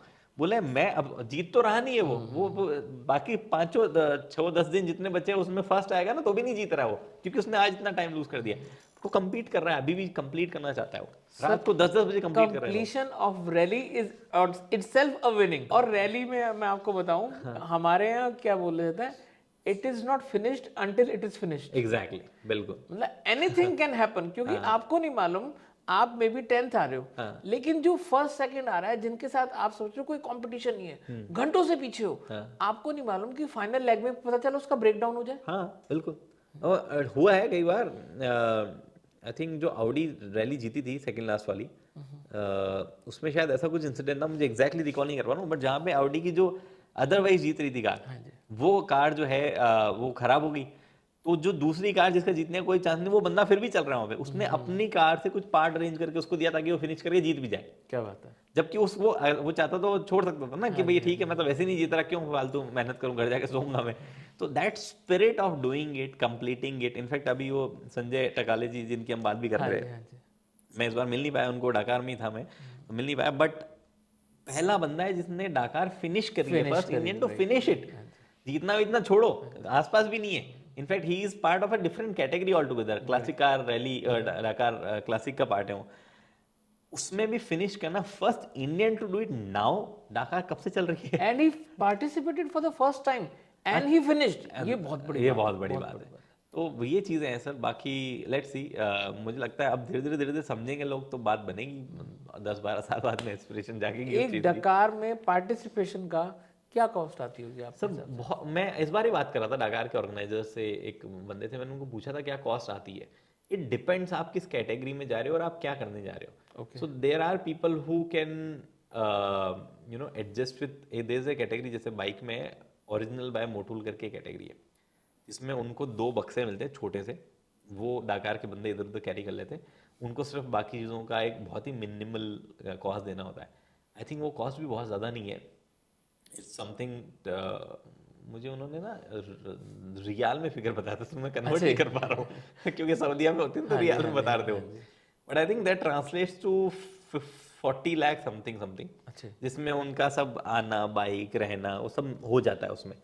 बट आप फिर गाड़ियों वाले कैटेगरी में जाओ तो बढ़ते बढ़ते कुछ कुछ लोग जो है वो ऑलमोस्ट 4-5 करोड़ रुपए स्पेंड करते हैं पर पर्सन, पर मतलब पार्टिसिपेंट, क्योंकि उनके पास में फिर उनकी गाड़ी पहली बात एक्सपेंसिव है, फिर उसके इर्द गिर्द उसकी टीम चलती है, फिर डाकार वालों को उसका टीम का जो है सारा सिस्टम अंदर स्टोर करने का, उसका फूड वूड सब इंक्लूड होता है, 3-4-5 करोड़ भी लगते हैं। कई कंपनीज जो कई स्टार प्लेयर्स हैं, जैसे अपना ये जो बंदा था जो इस बार बाहर हो गए थे, कतर के एक, मैं नाम मुझे क्लिक नहीं हो रहा, ऑलमोस्ट यहाँ जबान पे अटका हुआ है, जिनके जीतने के बहुत चांसेस, फिर सऊदी के एक बंदे की जीत हो गई थी कार में। I think they spend more than good 15-20 crore एक सीजन में। तो डिपेंड करता है कौन कहाँ क्या कर रहा है, बट हाँ मोटा जो हमारे एक्सट्रीम रैलीज होती हैं, तो 2 तरह की रैलीज होती है ना, एक टीएसडी रैली होती है, एक एक्सट्रीम रैली होती है। तो जो एक्सट्रीम रैलीज हमारे यहाँ होती है उसमें जीपीएक्स ट्रैक्स दिए जाते हैं, आई एम श्योर डकार में भी दिए जाते होंगे, और उससे पहले रूट रेकी भी अलाउड होती है। जो टीएसडी होती है उसमें तो रूट रेकी अलाउड नहीं, उसमें तो गेम ही है कि आपको रूट ढूंढना है, लेकिन एक्सट्रीम में रूट रेकी अलाउड होती है, वो पहले ट्रैक्स दे देते हैं। तो क्या डकार में भी ऐसे ही होता है, ये अपने नोट्स बना पाते हैं? नहीं नहीं नहीं नहीं नहीं, डकार तो बहुत ही मस्त होता है। डकार में तो रूट ही नहीं पता होता है, एक दिन पहले तक, एक दिन पहले क्या उस दिन तक। सो अब तो डिजिटल हो गया। जीपीएस ट्रैक्स होते हैं उसमें? जीपीएस ट्रैक मतलब जीपीएस कोऑर्डिनेट नहीं होता, उसमें एक बुक होती है।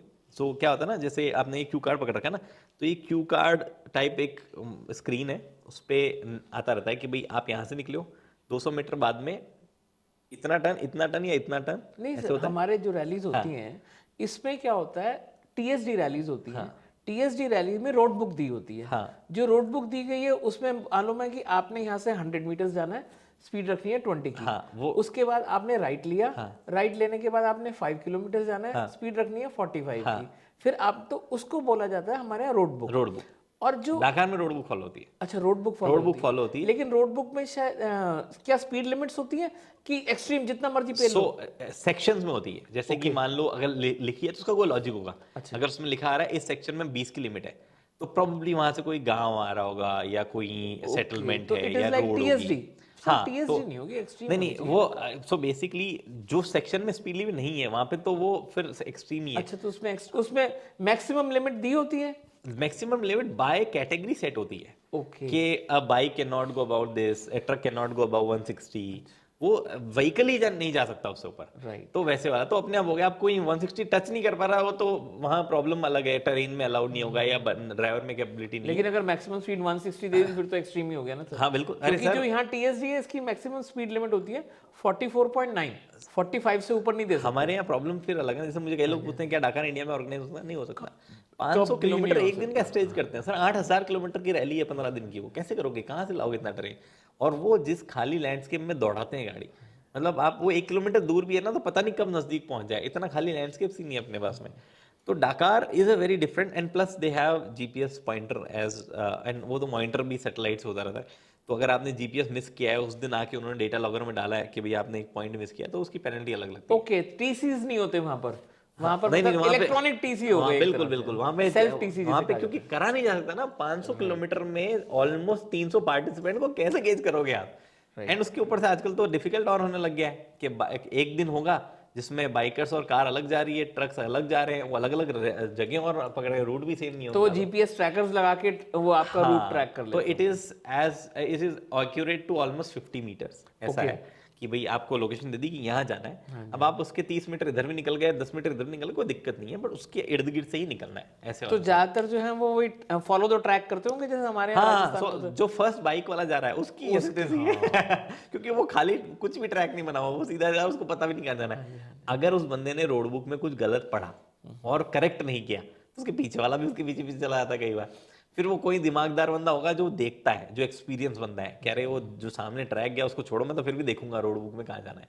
तो वो है, इसीलिए तो जो डाकार में क्वालिफाइंग जो होता है, प्रोलॉग जिसको बोलते हैं, क्वालिफाइंग जैसा कोई प्रोलॉग होता है, मतलब उसमें जो फर्स्ट आता है वो सबसे लास्ट जाता है अगले दिन, क्योंकि उसको पता होता है मैं लास्ट में जाऊंगा ना तो मुझे पता चलेगा ट्रैक राइट कहाँ राइट। तो वो अनफेयर नहीं होता। हाँ बिल्कुल। ऐसे ही मैं बताऊं, हमारे यहाँ एक कंपटीशन होता है ड्यून क्रॉस करके, देवेंद्र दादा करते हैं, बहुत बढ़िया कंपटीशन है। तो उसमें मैं 3-4 बार पार्टिसिपेट किया। लास्ट ईयर हाँ, तो मेरे पास नेविगेटर नहीं था। नेविगेटर नहीं था तो जो हमारा कैमरामैन है जोवियान, मैं उसे ले गया, मैं कहा तू साथ बैठ जा और तू नेविगेट करियो। कह रहा मेरे को क्या बोलना है? मैंने कहा तेरे को खाली मेरे को ये दिखाना है कि मैं भाई जोश में होश ना खो दूं। तो कहिए सर थोड़ा सा स्लो डाउन, क्योंकि अभी 2 दिन हमें अभी रेस और खेलनी है। तो हमारे यहाँ कहा जाता है प्रिजर्व द व्हीकल। अगर व्हीकल ही ब्रेक डाउन हो गया तो कोई फायदा नहीं है। हाँ। और ये जीपीएस ट्रैक्स होगा, इसको फॉलो करना है हमें, तो देखते रहियो। अब नाइट स्टेज थी तो वही आपकी वाली बात, जो पहले गया उसके लिए तो दिक्कत है, जो बाद में जा रहे हैं वो ट्रैक फॉलो कर रहे हैं अब हम ट्रैक फॉलो कर रहे हैं। अब जो भी पहली बार बैठा है उसे मैंने कहा ये जीपीएस ट्रैक्स बने हुए, एरो बने हुए, इसे देखता रहियो कि मैंने इसे फॉलो करना है, राइट लेफ्ट बता दियो। अब वो रात को भगा रहे हैं, रेत है, इतनी तेज गाड़ी जा रही है, वो उस थ्रिल में इतना कैरिड अवे हो गया कि जैसे मैं ट्रैक देख रहा हूँ, वो टायर मार्क्स बने हुए, मैं वो ट्रैक देख रहा हूँ और गाड़ी पेल रहा हूँ। और शायद 15-1 किलोमीटर का ट्रैक था, 6-7 किलोमीटर हम आगे चले गए, ट्रैक पे फॉलो कर रहे। अचानक मैंने को देखा, मैंने कहा सामने से गाड़ी आ रही है, मैं ये क्या हो रहा है? अब या तो हम गलत हैं या वो गलत है। मैंने जोवियन से कहा, मैंने कहा ट्रैक कहाँ है? कह रहा रुक जाओ सर ढूंढने दो। हो गया काम। तो वो जीपीएस ट्रैक्स देख ही नहीं रहा है। तो वही आपकी वाली बात है कि जो पहले गया है उसके लिए मुश्किल है, बाकी तो वो, और सैंड है सारी, तो क्योंकि टायर मार्क्स बन जाते हो। अभी मतलब जैसे सऊदी में तो क्या है ना कि टेरेन ऐसी है कि सैंड है, फिर पत्थर आ गए तो पत्थर पे भी ट्रैक बनते नहीं है, तो कई लोग वहां घूम जाते हैं, तो वो भी एक समस्या अलग है। हालांकि एक बार जब कार्स आने लग जाती है तो पत्थर में भी हल्की फुल्की आइडेंटिफिकेशन हो जाती है कि यहाँ से निकल रहे हैं, वैसे वाला सीन है। फिर आते हैं वो ट्रक, वो सबके बाप है सर, वो आते हैं, वो ऐसे धड़धड़ाते हुए आते हैं कि आसपास खड़े लोग अपने आप ही दूर हट जाते हैं, बोले ये तो मेहमत आ रहा है एक तो इतना बड़ा। इतने बड़े बड़े ट्रक जो उसमें फ्लाई करते हैं ना literally. So there was a time, अभी तो रशियंस पार्टिसिपेट नहीं करते, there was a time जब ये ओवरऑल टाइमिंग के मामले में ट्रक्स जो है कार से ज़्यादा फास्ट निकल जा रहे थे, उनसे तेज निकलते थे। तो उन पे फिर अलग रेगुलेशन लगाए, बोले ये बेइज्जती हो रही है हमारी, कार से तेज निकल रही है, इनको रोको।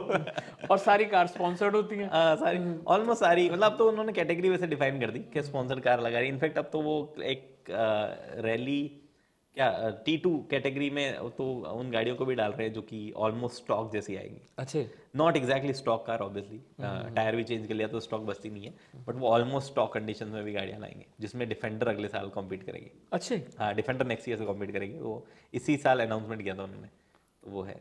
और इस साल भी थी एक्चुअली, टोयोटा की लैंड क्रूजर थी, किसी 2-3 लैंड क्रूजर थी जो कि पार्टिसिपेट कर रही थी, मिल नहीं पाया किसी से भी, बट थी वहाँ पे।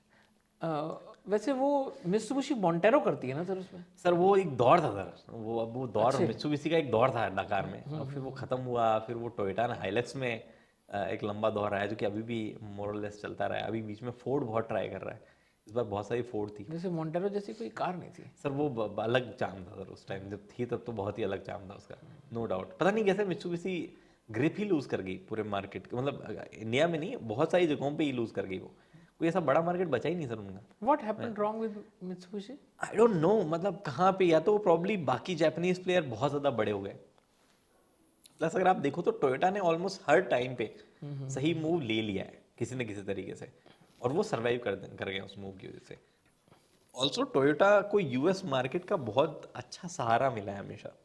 उन्होंने जो यूएस मार्केट में स्टडी थी उनकी, जिस तरीके से मार्केट लगातार ग्रिप करके बैठे रहे वो उनके लिए एक ब्रेड एंड बटर रहा है बाकी मार्केट में एक्सपेरिमेंट्स वगैरह करने का, जो कि प्रॉब्ली निसान और मित्सुबिशी के साथ नहीं हुआ। वो लोग बहुत मुश्किल में, और उनके सही टाइम पे सही डिसीजंस नहीं हुए, फिर उनके कोलैबोरेशन ऐसे हो गए। इनफैक्ट हम मित्सुबिशी की बात करें, निसान अब हमारे सामने मर रहा है धीरे धीरे धीरे धीरे धीरे। वैसे मेरा पर्सनल ओपिनियन ये रहा है कि मित्सुबिशी का जो वो स्टीयरिंग पे जो ड्राइविंग कंट्रोल है ना, और जो बैलेंस ऑफ द कार है, उसका कोई जवाब नहीं है। This is my opinion. आपका क्या ओपिनियन? सर वो उस टाइम की जमाने की गाड़ियों की बात शायद हो सकती है, अब तो खैर उनसे बेटर गाड़ियां बना रहे हैं ऑलमोस्ट सारे मैन्युफैक्चर। अभी मैं बीच में यूएई में चलाता हूँ मोस्टली मैं मित्सुबिशी, अब तो इंडिया में तो इतना रहा नहीं है। जैसे उनकी सेडान्स वगैरह है कुछ जो इंडिया में कसमें खाई जाती थी जिनके नाम की, जी, लैंसर का एक जमाना लैंसर रहा है, और उस वो दौर की मित्सुबिशी और अब जो मित्सुबिशी बाहर बन रही है, कोई रिलेट ही नहीं कर सकता, कोई कह ही नहीं सकता कि ये वो वही मित्सुबिशी है जिसकी कस्में खा रहे थे। तो वो वाली चीज़ें अब वो, एंड इट्स नॉट समथिंग कि मित्सुबिशी को ब्लेम किया जाए, उन्होंने मार्केट धीरे धीरे लूज किया, उन्होंने अपने एक्सपेरिमेंट करने शुरू किया। भाई नाम से जो बचा है वो कमाओ, उस तरीके से निकालो। उनकी अलग यूएसपी भी खैर एक लंबे टाइम तक रही है, वो लोग अलग तरीके से गाड़ियाँ बनाते रहे, बट अब वो मार्केट नहीं बचा मित्सुबिशी का, अब उसमें कुछ ऐसा मजे वाली बात नहीं रही। मुझे नहीं लगता कोई भी मित्सुबिशी की ऐसी गाड़ी है अभी करंटली जो कि किसी कंपटीशन की दूसरी गाड़ी से बेटर होगी, वैसे वाले स्टेज में आ गए वो। हाँ, बड़ा मुश्किल, अभी तो हाल ही खराब है। को याद है 2005 में हम जैसलमेर से आगे सम है ना, हाँ सम से हम सम पे हमने नाइट स्पेंड करी थी, हाँ और हम सम से वापस आ रहे थे जैसलमेर की ओर। तो हम इसमें लैंसर थी मेरे पास, SFX स्पोर्ट मॉडल थी, हाँ और 150 की स्पीड पे था मैं, तब ओवर स्पीडिंग के चलान नहीं होते थे। और वो राइट व्हील, हाँ फ्रंट राइट व्हील पंचर हो गया, हाँ और वो इतनी स्पीड पे थे कि उसकी वजह से पिछला भी पंचर हो गया, और राइट साइड के दोनों टायर फ्लैट हो गए। और मतलब हम जा रहे थे, इधर जा रहे थे ना, तो गाड़ी कच्चे में उतरी, 360 डिग्री प्लस 180, पूरा एक राउंड लेने के बाद गाड़ी का मुंह पीछे हो गया, लेकिन टॉपल नहीं हुई थी सर। सर ये तो खैर थोड़ा तो सेडान और उन गाड़ियों का भी एक वो रहा और कोई होती गाड़ी तो शायद 4 पलटियां जाती। और जो आसपास गांव वाले थे ना, जो प्रत्यक्षदर्शी थे, वो बाद में भागे हुए आए।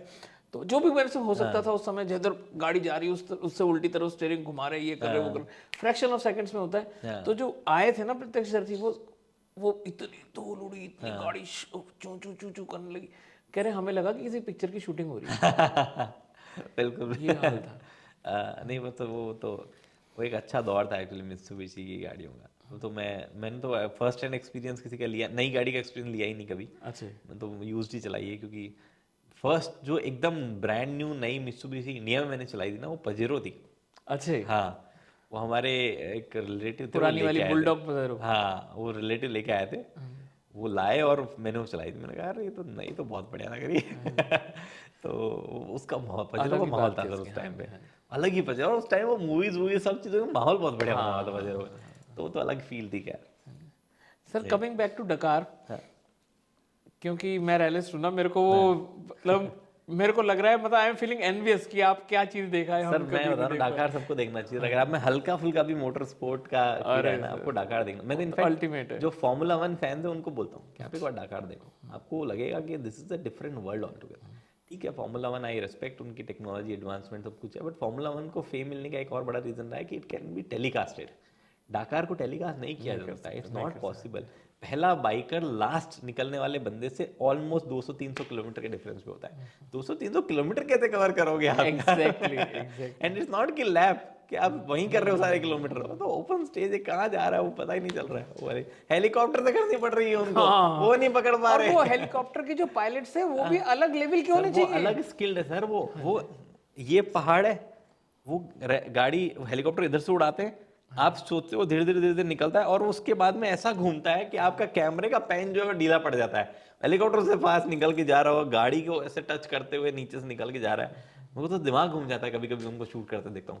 एंड हेलीकॉप्टर से इसलिए डाकार थोड़ा बहुत दिख पाता है, वरना तो दिख ही नहीं पाया, ऐसे ही ऐसे रेगिस्तान में दौड़ते रहते हैं वो लोग। आपने उस हेलीकॉप्टर में ट्रैवल किया? नहीं नहीं, मेरे को वो ये मौका नहीं मिला है कभी। प्रॉब्ली शायद उसमें कर नहीं सकते हैं, बिकॉज वो शायद उनके सिर्फ उनके ऑफिशियल फोटोग्राफर्स ही जा सकते हैं, जहाँ तक मुझे याद है। अच्छा, ये एक सीन है, उसमें मिल जाए तो अलग मौका, मजा अलग आ जाए। होगा सर, जब वहां तक पहुंचे तो वो भी होगा। अरे वो तो बहुत ही अलग चीज हो जाएगी।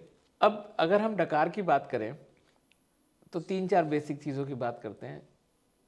नेविगेटर, हम्म आपका rally suit, hmm rally preparation, hmm suspensions of the car, hmm engine of the car hmm and driving skill. Hmm इसको कैसे रेट करोगे आप? क्या सबसे ज़्यादा किसकी कितनी इंपॉर्टेंस है? सर मेरे ख्याल से ना सबकी इम्पोर्टेंस, इसको तो कोई आप अगर प्रोफेशनल ड्राइवर से भी पूछोगे ना तो प्रॉब्ली सबकी इंपॉर्टेंस बराबर बताएगा। बिकॉज आई थिंक इंजन एक वो पार्ट है जो कि प्रॉबली अब क्योंकि थोड़ा बहुत मास्टर कर लिया गया है तो उस पर थोड़ा कम स्ट्रेस जाता होगा कि चलो इंजन पे उतना ज़्यादा दिमाग नहीं लगाना, मास्टर हो गया हमने। पर हर एक रैली में नेविगेटर की उतनी ही वैल्यू बढ़ती जाती है जितनी उसका हर एक साल का एक्सपीरियंस ऐड अप होता जाता है। उसी रैली में उसके सूट्स वगैरह, इनफैक्ट गाड़ी की स्ट्रक्चरल रिजिडिटी जो है उसकी वैल्यू, टीम्स की वैल्यू, मैकेनिक कितने फास्ट है, कितने बढ़िया तरीके से काम करेंगे, कितने कम शब्दों में कितनी इजीली प्रॉब्लम समझ पाएंगे, उन सब चीज़ों की वैल्यू बढ़ती रहती है, बढ़ती रहती है, बढ़ती रहती है। और वो एक्सपीरियंस बहुत इंपॉर्टेंट हो जाता है। इनफैक्ट ड्राइवर्स की वैल्यू बहुत बढ़ती रहती है। There are some legendary drivers जो कि उनको कुछ ही पकड़ा दो वो जीत रहे हैं। अच्छा जी। हाँ, वो बाइक में भी जीत गए, कार में भी जीत रहे हैं, बग्गी में भी जीत रहे हैं, कुछ भी कर लो वो जीत रहे हैं। जिनके लिए क्या कहा जाने लगता है, ये तो भैया कुछ घूसखोरी कर रहा है, कुछ अलग ही। ये कैसे हो सकता है जीत रहा है? बंदा बोलता है कोई बात नहीं, आपको कार में गड़बड़ लग रही है, मैं बाइक पे जीत जाऊंगा अगले साल। तो वो ऐसे लेजेंडरी लोगों को आप कैसे वो मेरे ख्याल से किसी भी चीज़ को कम काउंट नहीं करेंगे। उनका हर एक चीज़ परफेक्ट होनी चाहिए। सस्पेंशन फॉर एग्जांपल, अभी क्या होता है ना, इन इन कॉम्पिटिशन्स में ये भी होता है कि आपको वजन फिर भी कंट्रोल करना होता है, आपको चीज़ें फिर भी कंट्रोल करनी होती है। 2023 का जो डाकार है, प्रॉब्ली उसमें कई टीमों को ये रियलाइज़ हुआ कि हम अपने सस्पेंशन कितने ही तोड़ बना लें, प्रॉब्ली अभी भी हम इंडिस्ट्रक्टेबल नहीं बना रहे हैं। 23 डाकार में फ्लड्स वगैरह आ गई थी अच्छा, सऊदीया हाँ में, जी, जो हाँ कि जी, हाँ सऊदी का रेगुलर मौसम नहीं है। जी। तो फ्लड्स वगैरह आई, उसकी वजह से मिट्टी हार्ड हो गई, तो जब गाड़ी उछल के लैंड करती थी तो कई लोगों के सस्पेंशन टूट रहे थे। तो अब वो गाड़ी लेकिन ऑलरेडी उससे उछल रही स्पीड है, बढ़ गई होगी, स्पीड बढ़ गई थी, क्योंकि तो ट्रैक्शन मिल रहा था व्हील्स को। एग्जैक्टली तो स्पीड बढ़ने की वजह से और ज्यादा स्ट्रेस है ना, और ज्यादा गाड़ी उछल रही हाँ है, जी, और हाँ ज्यादा जी, अनप्रिडिक्टेबल हो रहा है, गाड़ियां टॉपल हो रही है ज्यादा ज्यादा। तो हो क्या रहा है कि सबने बोला कि सस्पेंशन, अच्छा सस्पेंशन के साथ साथ कमर टूट रही है लोगों की, राइट। वो अलग समस्या है। तो जो बेसिकली क्या होता है, कई डाकार कार जो होती है उनकी सीट जो है वो एक तरीके से सस्पेंशन पे बैठी होती है, एक तरीके से एक रॉड पे से लटकी होती है, तो उसमें एक कांस्टेंट सस्पेंशन चल रहा है, सीट के अंदर बोल रहा हूँ मैं, गाड़ी के अंदर तो है ही, वो सीट के अंदर भी चल रहा होता है। तो कई लोगों को रियलाइज हुआ इट इज़ नॉट इनफ। हम हमारे ड्राइवर्स प्रॉब्ली हार्ड सरफेस क्योंकि दिन में 10-15 ही आ रहे होंगे तो झेल जा रहे होंगे। अब जब पूरी मिट्टी ही हार्ड हो गई है, ये ड्यून्स जो है 50-50 फीट के कूदा रहे हैं, राइट। तब इनकी कमर टूट रही है, इनकी गाड़ियां टॉपल हो रही है, इनके सस्पेंशन टूट रहे हैं। जैसे पहले बजाज स्कूटर की सीट में होता था जब डबल हाँ, जो सीट होती पीछे थी। दो सस्पेंशन हाँ जी, होते हाँ जी, थे। हाँ जी। तो ये और बहुत ज़्यादा लेवल हाई है, बस वो एक बेसिक आइडिया के लिए सही है। तो इट्स ए कांस्टेंट चैलेंज मेरे ख्याल से, हर एक चीज़ को वो बढ़िया उसी तरीके से आंकते हैं। प्रॉब्लम वहाँ सबसे कम जिस चीज़ की वो कीमत लगा रहे हो उनकी जान ही है मेरे ख्याल से, कि वो हथेली पे लेके ही चल रहे हैं उस चीज़ को। तो वो वाला एक सिचुएशन है मेरे ख्याल से। ऑलमोस्ट सब चीज़ों की बेहतरीन कदर भी की जाती है और वैल्यू भी है, नो डाउट। तो आपका कभी मन है रैली में हाथ तो आजमाने का? मैं बूढ़ा हो गया, डकार मेरे ख्याल, नहीं? मैं ऑलरेडी बूढ़ा हो गया, उनको देखते हुए बूढ़ा हो गया मैंने कहा अरे भाई ये क्या तो बात मैच। कर रहे हैं। देयर आर पीपल जो कि 60-70 साल के हैं, दौड़ रहे हैं, भाग रहे हैं रैली में, 10-10 बार 20-20 बार पार्टिसिपेट कर चुके हैं। इनका यार ये लोग तो क्या लेजेंडरी आदमी है, इनका शरीर साथ कैसे दे रहा है मेरे को तो समझ नहीं आ रहा है। उनका शरीर इसलिए साथ दे रहा है क्योंकि वो 30 साल की उम्र से कर रहे कर हैं। रहे हैं वो, उनका शरीर वैसे बन गया है सर। वो अगर किसी नए 60 साल के आदमी को लाओगे तो सस्पेंशन से पहले वो बोल जाएगा। वो पहले पहली पहली उसमें बोल जाए सर वो। मैं एक जब हमें आउडी वाले टाइम पे जब हम गए थे, तब ना एक टर्न था सेकंड डे, उसमें क्या है ऐसे गाड़ियां आ रही थी, ऐसे टर्न कर रही थी ऐसा। तो मोस्टली क्या होता है जब टर्न वाइड होता है ना तो गाड़ियां स्लाइड करती हुई आती है मोस्टली, क्योंकि उनको धीरे नहीं होना है, उनका मकसद ये नहीं है, उनको ये स्लाइड हमारा थोड़ा लंबा हो जाए, कहीं स्पीड लो करके ऐसे धीरे से नहीं निकलेंगे। तो स्लाइड करते करते ना जब एक गाड़ी कोई आगे स्लाइड करी थी तो पीछे वाली स्लाइड करने पे उसको दिख नहीं रहा था कि आगे मिट्टी के बाद में क्या है। तो मोस्टली ऐसी सिचुएशन में धीरे करते हैं। तो क्या सिचुएशन थी, कई लोग जो राइट से निकल जा रहे थे, जिनका टर्न छोटा था, उनको तो एक आगे जो है गड्ढा कम मिल रहा था, लेकिन जो आते थे ज्यादा आ जा रहे थे राइट, उनका जो है गड्ढा थोड़ा ऊंचा, एलिवेशन थोड़ा ऊंचा था, तो उनकी गाड़ी गिरती थी। तो जो सेकंड थर्ड कार आई उसने जो फर्स्ट टाइम जंप मारा ऊंचा वाला, और वो जब गिरी है तो जो जमीन जमीन में ऐसा फील होता है ना, ऐसा कभी कोई चीज गिरती है तो जमीन में आपको वाइब्रेशन फील होता है। मैं ऑलमोस्ट 50 मीटर दूर खड़ा था, मुझे वाइब्रेशन फील दम, और वो गाड़ी निकल गई। मैंने कहा ये गाड़ी कहाँ पलटी, कहाँ क्या हुआ। मैं इधर उधर देख रहा हूँ, मिट्टी में ऐसे करके देखने की कोशिश कर रहा हूँ, मैं हुआ तो कुछ नहीं, कुछ ज़्यादा दिख नहीं रहा है। फिर बाद में वो जो दूसरा बंदा रिकॉर्ड करता उसने बोला अरे नहीं ये तो इसकी साउंड थी, यहाँ पे गाड़ी ऐसे टिक गई। फिर मैंने 2-3 गाड़ियों को और होते हुए देखा वो, मैंने कहा यार ये मेरे को यहाँ इतना धक्का पहुंचा है, वो अंदर चला रहा है उसको कितना धक्का पहुंचा होगा, वो क्या कौन से लेवल का फिजिकल स्ट्रेस झेल रहा है वो। तो एक्सट्रीम है सर ये चीजें, ये तो स्पेक्टेटर्स के लिए भी कुछ लिमिट होती होगी, कितनी दूर से देखना है, क्या करना है? डाकार की एक प्रॉब्लम कह लो या अच्छी खूबसूरत चीज कह लो कि कोई लिमिट है नहीं, कोई रोकता नहीं है वहाँ। आप स्टेज के अंदर घुस सकते हो, देयर विल बी पीपल जो कि डाकार पार्टिसिपेंट नहीं है लेकिन रैली के अंदर गाड़ी चला रहे होंगे। गाड़ी चला रहे हो? हाँ तो चलाते, कई लोग रिवर्स डाकार करते हैं, पता है आपको। पहला बंदा जब पहुंच जाता है पॉइंट पे, तो कई लोग तब गाड़ियां स्टार्ट करते हैं एंड पॉइंट से, कि अब यहाँ से हम उल्टा करके जाएंगे वापस। ऐसे भी सन की लोग हैं। तो डाकार इज नॉट कंट्रोल ना, वो कंट्रोल स्पेस में तो है ही नहीं, तो पब्लिक प्रॉपर्टी तो नहीं है मतलब, लेकिन वो उससे ओपन ग्राउंड, तो कोई भी आ सकता है वहाँ पे। तो वो आ जाते हैं, वो बोलते हैं अच्छा गाड़ियाँ यहाँ जा रही है, हम भी चलाएंगे इसमें धीरे धीरे, फिर उनको ओवरटेक करके जाते रहते हैं धीरे धीरे धीरे। तो नो बडी इज आस्किंग कि कहाँ रुकना है। हाँ जहाँ पे जैसे हम लोग, मैं बता रहा था आपको कि कंपनी ने बता दिया ये व्यू पॉइंट है। अब क्योंकि उस वे पॉइंट पे डाकार ऑर्गेनाइजेशन को पता है कि यहाँ पे बहुत सारे लोग एक जगह होंगे, तो देर आर चांसेस कि कोई रैली के बहुत नजदीक चल जाए ऐसा, तो वो उस जगह को चूज वैसे करते हैं जहाँ पे लिमिट लगाई हुई है। तो सब राइडर को पता है यहाँ पे 50 की स्पीड से निकलना है, यहाँ पे 100 की स्पीड से निकलना है। फिर उस जगह पे एक फेंसिंग कर देते हैं छोटी छोटी, कि भाई इससे आगे मत जाना, क्योंकि फिर वो राइडर कहीं भी आ सकता है, ड्राइवर कहीं भी आ सकता है। वही मेरा मतलब है, स्पेक्टेटर या कैमरामैन के लिए तो बहुत रिस्की वो सिर्फ उस जगह जहाँ पे ऑफिशियली सब लोग आगे जमा हो रहे हैं, लेकिन मोस्टली ऑलमोस्ट जैसे मान के चलो वो वाला पैच कितना होगा, आधा किलोमीटर होगा, रैली है 500 किलोमीटर की, तो बचे हुए 499.5 किलोमीटर पे कोई ऐसा स्पेस नहीं, वो कैसे भी जा सकते हैं भाई।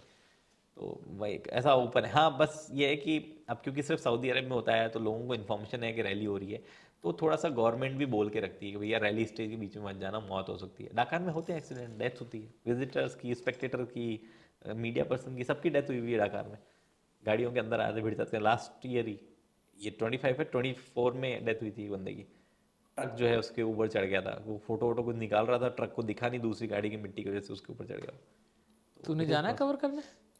मैं हेलीकॉप्टर से हेलीकॉप्टर, जो डाकार की फाउंडर है थियरी साबिन, उनकी हेलीकॉप्टर में डेथ हुई थी। अच्छा हाँ वो सैंडस्टॉर्म हेलीकॉप्टर घुस गया था।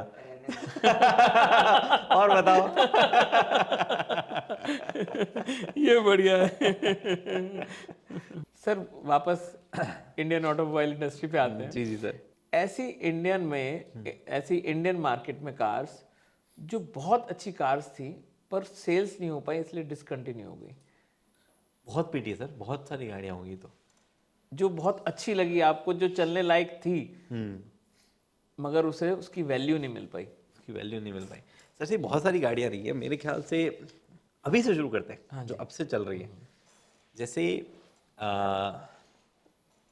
कुछ गाड़ियां तो ऐसा है कि वो इसलिए भी बंद हो गई कि उन गाड़ियों को जेन्युइनली कंपनी ने भी उतने एफर्ट्स के साथ नहीं लाया। जैसे बीच में स्कोडा फोक्सवैगन टी रॉक और उनका कारॉक जो दो गाड़ियां वो ठीक लेके आए थे, बट वो लाए लिमिटेड नंबर में थे, तो उसके लिए कस्टमर को ब्लेम नहीं किया जा सकता क्योंकि वो थी लिमिटेड। बट इन पोलो एक गाड़ी है, हाँ जी। ठीक बिकी है Polo, but I think it deserve more, थोड़ा और ज़्यादा वो डिजर्व करती थी। ऐसे बहुत सारे लोग हैं जो कि 2-3 लोग ही होते हैं फैमिली में, वैसे लोग तो पोलो को अप्रिशिएट करके ले सकते थे, ठीक बात बट उन्होंने भी नहीं ली, कम बिकी है, but still it's a good example. मैं थोड़ा और पीछे जाता हूँ तो फोर्ड की कई गाड़ियाँ रही है, Endeavour for example, Endeavour one car जो कि मुझे लगता है उसकी सेल 2 गुना होनी थी, जो हर महीने जो बिकती थी उससे दुगनी बिकनी चाहिए थी, नहीं बिकती थी वो।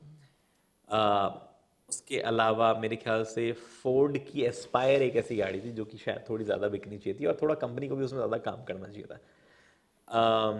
फिर और हम पीछे जाते हैं तो सुजुकी ने एक बार जेन्युइनली ढंग का एफर्ट किया था बलिनो आरएस के साथ में, हाँ जी। वो नहीं चली। जिमनी हमारे पास में करंट एग्जांपल है सर, जिमनी जो है उसकी सेल्स डेफिनेटली ज़्यादा होनी चाहिए थी। वो सुजुकी ने एक बार उस टाइम एफर्ट किया था, hyundai ने एक आध बार एफर्ट तो मारे हैं, i20 N-Line उनमें से एक गाड़ी रही है जिसकी जेन्युइनली सेल ज़्यादा होनी चाहिए थी पर वो नहीं बिक रही है।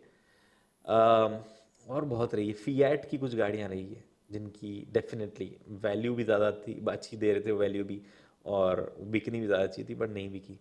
तो बहुत सारी गाड़ियाँ रही है और ऐसी कौन सी कार है जिसकी सेल्स तो स्काई रॉकेट है पर डिजर्व नहीं करती। पर डिजर्व नहीं करती? ऐसी बहुत सारी गाड़ी है। देखो एक्चुअली क्या है ना, इंडिया में बिकी हुई कुछ गाड़ियों का जेन्युइनली हम लोगों को बाय लार्ज लॉजिक भली समझ में ना आता हो, बट कुछ तो है उनके पीछे जो बिक जा रही है। फॉर एग्जाम्पल जैसे मुझे लगता है कि जब ये गाड़ी बिकती है इतनी एको, मुझे लगता है यार इतना तो नहीं बिकनी चाहिए मारुति एको जो बिक रही है, बट फिर समझ में आता है ये नीड बेस्ड व्हीकल है जिसको आप नहीं रोक सकते हो। अर्टिगा मुझे लगता है जितना वो बिक रही है प्रॉब्ली उतनी की शायद वो वर्थ नहीं, मतलब उतनी रिजर्विंग वो नहीं होगी, बट देन आई अंडरस्टैंड कि वो समीकरण को कोई और क्रैक नहीं कर पाया, वो सीएनजी प्लस रिलायबिलिटी प्लस वो सर्विस सेंटर टच पॉइंट्स वगैरह को। देन देयर आर कार्स जैसे Hyundai ने जब ये गाड़ी बेची है दवा के अपनी, जो उनकी सेकंड ग्रैंड i10 जो बेचते हाँ हैं, जी। It's a good car, but जितनी सेल्स वो ग्रैंड i10 नहीं एक्स्ट्रा जो बोल रहा हूँ अभी जो हाँ जी, हाँ it's a good car, but उतनी सेल्स वो डिजर्व नहीं करती जितनी वो ऑलरेडी कर रही है। दो Hyundai को शायद और चाहिए होगी प्रॉब्ली, बट मेरे ख्याल से और बेटर ऑफरिंग्स है, चाहे वो Hyundai में ढूंढ लो चाहे और किसी कंपनी में ढूंढ लो, दे आर बेटर ऑफरिंग्स है। बहुत सारी गाड़ियां हैं बट कहीं ना कहीं लॉजिक निकल जा रहा है मोस्टली गाड़ियां कि वो क्यों बिक पा रही हैं। डिस्प्रपोर्शनेट प्राइसिंग, ये भी कुछ गाड़ियों के साथ में है, बट मोस्टली एक्चुअली पता है क्या है, इंडिया में अगर आप प्राइसिंग थोड़ी सी गलत खिल दो ना हाँ जी। तब तक तो ठीक है, थोड़ा ज्यादा गलत खेलो फिर गाड़ी फिर नहीं कस्टमर मानता है। फॉर्च्यूनर वो एकमात्र वो एक्सेप्शन है। टोयोटा के साथ में एक जितनी बातें बोली हैं टोयोटा पे लागू नहीं होती, टोयोटा पे लागू नहीं हो सकती सर। टोयोटा एक अलग प्राणी है सर, उसका ना उसकी स्टडी भी अलग ही जगह हो सकती है। उन्होंने इंडिया को ऐसा कचरा भी बेच दिया है जो कि रिलायबल कचरा है, तो उसका ज़्यादा वो हो नहीं सकता। तो उन्होंने उनका सीन क्या है ना कि फॉर्च्यूनर मुझे लगता है कि 35 लाख रुपए की गाड़ी लगती है मुझे, 35-40 लाख रुपए की आती है, वो 55-60 की है सर ऑन रोड आते आते, वो नहीं डिजर्व करती उतना। एंडेवर जहाँ मैं बोल रहा हूँ करती थी, वो एंडेवर नहीं के बिकती बंद थी। होने का सबसे ज्यादा बेनिफिट हाँ, टोयोटा वो इन्हीं फॉर्च्यूनर को ही मिला। हुआ। और वो सर हर चीज़ में बेनिफिट मिल रहा है उनको। फिर एक चीज़ मुझे लगता है जो मतलब ये बहुत ही कंट्रोवर्शियल चीज़ है, मुझे लगता है Innova never deserve the amount of sales that it did. वो बिक गई क्योंकि उसका कोई कंपटीशन नहीं था, but it was not really the perfectly comfortable taxi vehicle जो कि इंडिया को मिल सकती थी। उससे बेटर व्हीकल थे बट वो इंडिया में नहीं थे, वो अलग बात है। इनोवा ने बहुत ज़्यादा, इनोवा के लिए ना ऐसी कहानियां बन गई, अरे सर इनोवा तो ऐसे चलती है जैसे मक्खन की तरह दौड़ रही है। ऐसा नहीं है, वो लेडर फ्रेम जितना हिलता था ना वायगॉड, उतना वो लोगों ने शायद फिर कंफर्ट महसूस ही नहीं किया प्रॉब्ली। एक गाड़ी है जो कि एक्चुअली पिटी थी, शायद उतनी नहीं पिटनी चाहिए थी, वो मराजो थी, महिंद्रा मराजो। हाँ जी। हाँ वो अच्छी गाड़ी थी, वो पिट गई लेकिन उतना नहीं पिटनी चाहिए थी, तो वो है। जबकि वो जायलो चल गई थी जो कि मुझे बेकार गाड़ी लगती थी वो। तो ये चीज़ है सर, बहुत सारी गाड़ियाँ ऐसे ऑड केसेस रहे। टाटा ने भी निकाली थी आर्या। आर्या, हाँ हाँ। टाटा तो प्रॉब्लम है, टाटा ना पता नहीं कैसे पॉसिबल हो पाता है एक इतने बड़े ग्रुप में, या हो सकता है इतना बड़ा ग्रुप हो गया इसीलिए पॉसिबल हो पाता है। वो 80% पहुंचते हैं और फिर काम छोड़ देते हैं। मुझे ऐसा लगता है कि वो 100% नहीं जा पा रहे हैं कभी, 80% में आगे रुक जाते हैं क्योंकि उनको नजर आने लगता है अच्छा ये बहुत बढ़िया बन गया चलो बेचो बेचो बेचो बेचो। तो फिर वो बेचने लगते हैं और उनके वो 20% बचे हुए जो चीज़ है ना उनका नाम खराब करते हैं, फिर उनकी सेल्स वापस डूब जाती है। और हिम्मत भी जल्दी छोड़ देते हैं। हाँ, और ये साइकिल 2 बार हो चुका है उनके साथ में। इंडिका के साथ में उन्होंने सेल्स अचीव करी, फिर वो मात खा हाँ गए। जी। फिर वो वापस आए और वो ये वाला जो एरा आ रहा था जिसमें वो ढंग की सेल्स करने लगे बीच में, वापस आए, वहाँ पे मात खा गए। अब वो फॉर्चुनेटली ऊपर है अभी तक, लेकिन प्रॉब्लम उनकी वो पुरानी वाली गई नहीं है। उनके कस्टमर 100% सेटिस्फाइड, 100% तो किसी के नहीं होते। आप अगर अपने 75% कस्टमर को भी सेटिस्फाई कर दो ना, दैट इज गुड। अगर आप 95% कर दो तो आप टोयोटा हो, और आपके उसके बीच में हो तो बाकी सारी कंपनियां सर्वाइव कर ही रही है। तो उतने कस्टमर को सेटिस्फाई करके रखोगे तो ठीक है। वो नहीं कर पाओगे ना तो वो आपकी सेल्स बाद में खाएंगे 4-5 साल बाद में। अभी तो कर लोगे आप थोड़े टाइम से, फिर वो आपके नेगेटिव सेंटिमेंट फिर आने लगते हैं वापस। तो वो 4x4 से भी विड्रॉ कर लिया टाटा ने। वो भी withdraw- हालांकि एक मुझे अगेन जब हम 4x4 की बात करते हैं तो मैं टच नहीं कर पाया टॉपिक। मुझे लगता है मैन्युफैक्चरर्स को भी ना इस मार्केट में इतना कंपटीशन और इतनी सारी चीज़ें झेलनी पड़ती है ना कि हम उनको ज़्यादा ब्लेम नहीं कर सकते कि आपने क्यों 4x4 ऑफर नहीं किया। लोग बोलते हैं सफारी में 4x4 क्यों नहीं है, टेक्निकल प्रॉब्लम वैसे उसमें आ नहीं सकता है। सफारी हैरियर वाले प्लेटफॉर्म में था वो 4x4 प्लेटफॉर्म, बट वो इंजन अलग था, कई चीज़ें समझ नहीं पड़ती है। बट हो सकता है वो अभी भी उसमें जुगाड़ करके लगाया जा सकता है, बट मार्केट में बातें 4x4 की होती है, लेते डिमांड नहीं का है। है, एग्जैक्टली डिमांड ही थार कहाँ है। 4x4 बिकी है क्योंकि रियर व्हील ड्राइव ऑप्शन नहीं था। जब आया उसके बाद में नहीं ली ना किसी ने। ठीक बात। तो सिंपल है, डिमांड नहीं है तो कंपनी कैसे अपना खर्चा निकालेगी। अब जिमनी आपको मिल रही है 12 लाख में, this could have been a car जो कि स्टार्टिंग प्राइस 8-9 लाख की भी हो सकती थी, राइट। अगर उतनी स्ट्रांग डिमांड रही होती। इकोनॉमी ऑफ स्केल मैच करके कंपनी जिमनी ला की देती। सर एडवांस बुकिंग कितनी ज्यादा थी, हाँ, और जैसे ही प्राइसिंग खोला आधे लोगों ने ड्रॉप बैक कर withdraw लिया। कर लिया। और मेरे ख्याल से क्योंकि पहले प्राइस से पहले इतनी ज्यादा एडवांस बुकिंग हो गई थी, शायद इस गलत फहमी में मारुति उसकी सही प्राइसिंग नहीं कर पाई। मैं आपको मस्त चीज़ बताता हूँ। मैंने जिमनी की प्राइस गेस करी, अभी भी वीडियो में होगी। मेरी प्राइस के बस 50-60 हज़ार आगे पीछे ही रही थी जिमनी। अच्छा, जब मैंने बोला था वीडियो में तो बोलते यार इतनी महंगी थोड़ी होगी। तो At the आपने same- कैसे स्पेक्युलेट किया कि मैं मारुति बताता वालों का हूँ, दिमाग कैसे खराब करता होने मैं वाला है? बताता हूँ। मुझे ये पता था इस गाड़ी की प्राइस ये जाएगी, because it was the first car जिसमें कई चीज़ें मारुति इंडिया में नहीं मैन्युफैक्चर कर पा रही थी, वो बाहर से लेके आ रहे थे। तो उनकी पहली कॉस्ट वहाँ जाती है। मारुति का दिमाग वहीं घूम जाता है। इंडिया में लोकलाइज हम कहते हैं कि ठीक है मारुति जापानीज कंपनी है सुजुकी, बट वो जितना इंडिया में लोकलाइजेशन करके बैठे हैं और कोई नहीं कर पाता है उतना। Right. तो उनका सबसे पहला दिमाग तो वहीं घूम जाता है जब प्रोडक्ट पार्ट बाहर से लेके आना हो, तो उनकी कॉस्ट का स्ट्रक्चर बिगड़ जाता है। फिर उनको ये समझ में भी आता है ये niche play. Maruti is also again a company जिनकी अगर महीने में 2-3 हज़ार यूनिट ना बिके तो प्रोडक्ट काम का नहीं, उनके फ्लॉप है, वो तिल मिला जाते हैं। कई कंपनियां 200-300 यूनिट भी नहीं बेच पा रही है, फिर भी खुश होकर घूम रही है। ठीक बात है। वो एक प्रोडक्ट को भी अगर 2,000 ना बेचे तो उनके मन में तृप्ति नहीं है। तो एट द सेम टाइम कई ऐसी चीज़ें हैं जो कि मारुति फर्स्ट टाइम कर रही थी, तो उनको उस मार्केटिंग स्पेंड को भी एक्स्ट्रा कैरी करना था अपने साथ उस कॉस्ट वगैरह में। तो मैंने एंटिसिपेट किया था, मैं कि ये प्रोडक्ट क्योंकि बहुत कम पार्ट शेयरिंग पे आ रहा है, बहुत सारे पार्ट बाहर से आ रहे हैं, this will not cost less. हाँ, मारुति मार्केट क्रिएट करने के लिए सस्ते बेच दे तो बात अलग है, अब मैं खरीद लूंगा सबसे पहले जाके। बट मैंने जो कॉस्ट सोची थी उससे बस 50-60 हज़ार इधर उधर गिरी है प्रोडक्ट। तो वैसे तो थार और जिमनी का कोई कंपैरिजन नहीं है ना, दोनों अलग चीज है। अलग चीज़ है लेकिन फिर भी अगर हम कंपेयर करें तो आप थार को बेटर कहोगे या जिमनी को? सर। मैं अगर मुझे ऑफ रोडिंग नहीं करनी है, मुझे रोला जमाना है, हाँ जी। तो मैं तो थार लूंगा। ये खड़ी सर, ये पर्दा उठाओ इतनी थार खड़ी। थार रॉक्स ली इसलिए मैंने तो रोड़ा जमाने वाला फील, वो व्यूज आ रहे हैं, लोग देख रहे हैं, मैंने तो ली इसलिए। मैंने तो अपनी वीडियो में बोला था डिलीवरी वाले में कि जिस दिन मेरे को सेटल हो जाना पड़ेगा कि मैं अब जाके सेटल होऊंगा एक ऑफ रोड व्हीकल पे, इट विल नॉट बी ए थार। वो अलग इतना भारी भरकम वाहन किसी और, उसका पर्पज ही रोला जमाना है, राइट। तो उसके लिए बना है। तो मैं इसीलिए उसके बिक रही है वो। इसीलिए बिक रही है। और मोस्ट लोगों को करना ही है ना, 4x4 थोड़ी यूज कर रहे हैं, वो तो रोला जमा रहे हैं, वो बिक रही है वो। और अगर ऑफ रोडिंग करनी हो तो जिमनी इज तो better Jimny then is better, yes absolutely, कई वीडियो में कहा है मैंने। Tell me one reason why it is better. Sir light weight, cheaper to maintain. Off road is not something कि आप इजीली निकल आओगे। आप कितने बड़े एक्सपर्ट हो, कुछ तो तोड़ दोगे ज्यादा करोगे तो, इट हैपेंस। आपका एक्सपर्ट या तो गलती कर बैठ रहा है या कुछ ट्रेल ही ऐसी है जिसमें टूट के ही निकलेगा भैया, मामला है तो क्लियरली हो नहीं रहा। उस सिचुएशन में आपकी गाड़ी भी ऐसी होनी चाहिए जो सस्ते में वापस हो जाए। करेक्ट, जिमनी हो सकती है, बाकी गाड़ियां नहीं हो सकती क्योंकि उनके पार्ट ही महंगे हैं, बड़े हैं, एक्सपेंसिव है, टेक लोडेड है। क्या है जिमनी में बताओ, कुछ ऐसा खास है नहीं। आप चला रहे हो, आपका सारा जो महंगा पार्ट है कैबिन के अंदर बैठा है, वो आपकी स्क्रीन सब अंदर है, ठीक है। नीचे तो प्रॉपर लोहा ही है आपका, जो कुछ ज्यादा बिगड़ना है नहीं उसका। तोड़ लो, थोड़े बहुत आते हैं सस्ते पार्ट, इधर उधर लगा लो। मारुति ने इतने ज़्यादा पार्ट बनाए हैं, इतनी ज़्यादा चीज़ें करी कि कहीं ना कहीं से उसका जुगाड़ भी पॉसिबल है। And that is again a big factor with Jimny. आपकी जिमनी आप पहाड़ों में उस बंदे से भी बनवा सकते हो, आपको भले कुछ नहीं आता, ऑफ रोड करते हो आप, गाड़ी के बारे में नहीं जानते हो, खराब हो गई कोई दिक्कत नहीं है, कोई मैकेनिक उसमें 4-5 हथौड़े पाने मार के कर देगा कुछ जुगाड़ चलाने लायक। उसमें इतना कुछ है ही नहीं अंदर दिमाग लगा रहा है। And we are talking again VS6 का एरा, जिसमें इलेक्ट्रॉनिक्स इतने घुस गए गाड़ियों में, सेंसर्स घुस गए, उसके बावजूद अभी इट इज़ रिपेयरेबल। तो वो चीज़ें, अब ये चीज़ें उसी को समझ में आएगी जो प्रॉब्ली उतना अंदर डीप जाएगा, और फिर जाएगा तो जिमनी ले ही रहा है। इतनी तो बिक रही है जिमनी, जितने एंथुसियास्ट लोग हैं ना देश में, उतनी जिमनी बिक गई है मेरे ख्याल से। और जो आपने बात बोली ना लाइट वेट, उसकी एक और बहुत बड़ी एडवांटेज हमारे स्पोर्ट में मालूम है क्या होती है? जब आप कंपटीशन में होते हो, when the leg is on, तो आप उसमें आप एक्सटर्नल हेल्प नहीं ले सकते रिपेयरिंग के लिए, या व्हेन यू गेट स्टक। और अगर थार एक बार स्टक हो गई ना, मे बी सैंड पे है, डिगिंग कर रही है, कुछ कर रही है, तो फिर आपको टो करके निकालनी पड़ेगी, इतनी भारी ऐसे गाड़ी है। निकलती है।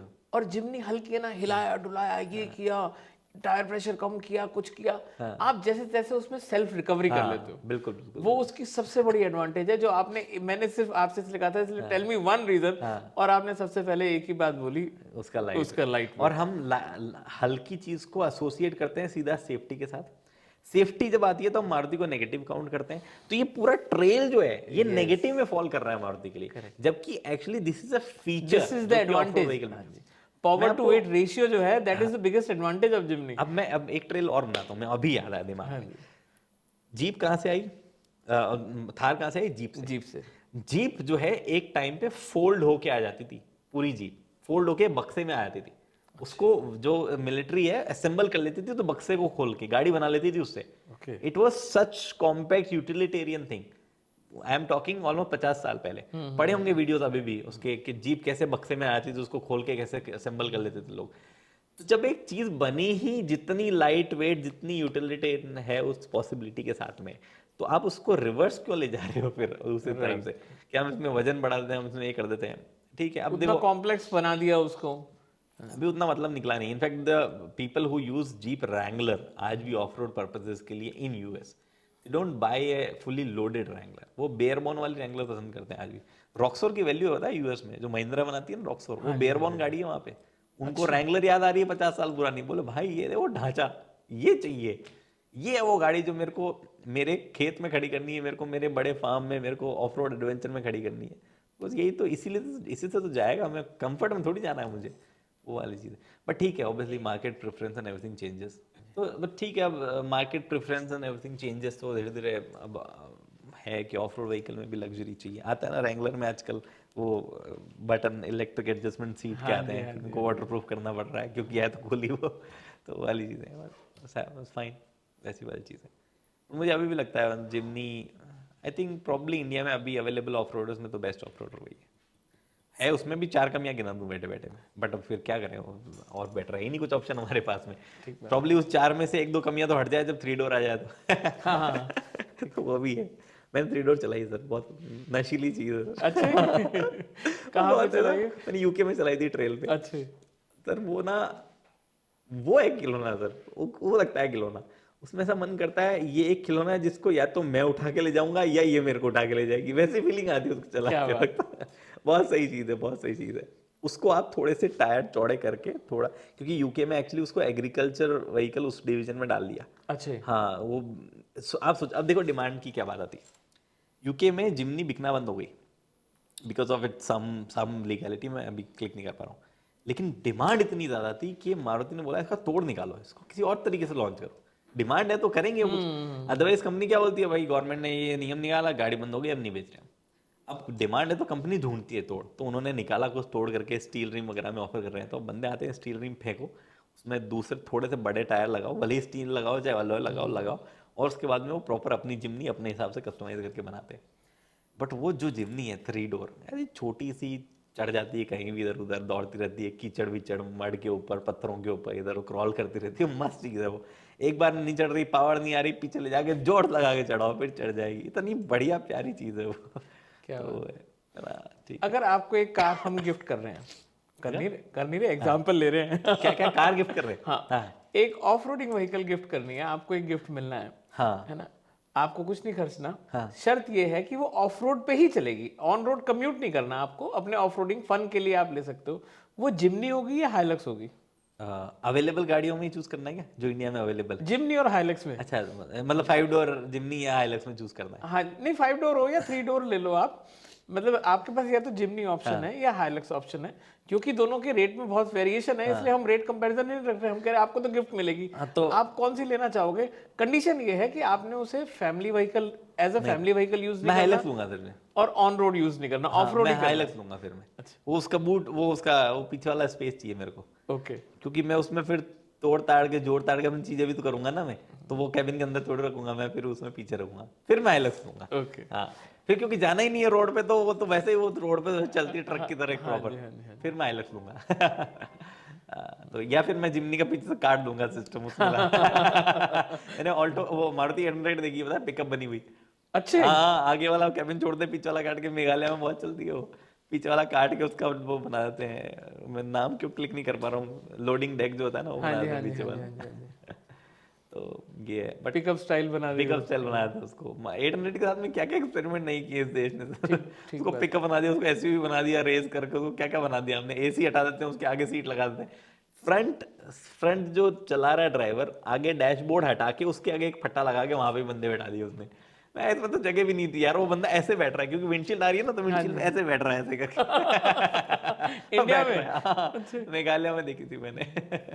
ठीक सर, यही था आज का पॉडकास्ट। बहुत मज़ा आया आपसे मिलके, बहुत कुछ जानने को मिला, एज अ पर्सन भी, एज ऑटोमोबाइल एंथुजियास्ट ऑल्सो, और रैलीज के बारे में, डकार के बारे में इतनी अच्छी इंसाइट्स मिली। मैं एक कॉम्प्लीमेंट जरूर देना चाहूँगा कि अगर आप रैलीज में आएंगे ना सर, तो आप वहाँ भी कुछ धमाल करेंगे सर मैं कहानियां सुनाऊंगा बैठ के लोगों को, और कुछ नहीं करूंगा। जितनी आपकी नॉलेज है ना और ऑब्जर्वेशन है, आप वहाँ भी कुछ कमाल कर सकते हैं। पता नहीं सर, मेरे को तो, हालांकि मन तो बड़ा करता है ये चीजें करने का, बट टाइम पता नहीं कितना निकल पाता है वो चीजें। सर ऐसे ही एक तोहफा है आपके लिए। अरे sir, thank you so much. Thank you sir, thank you sir.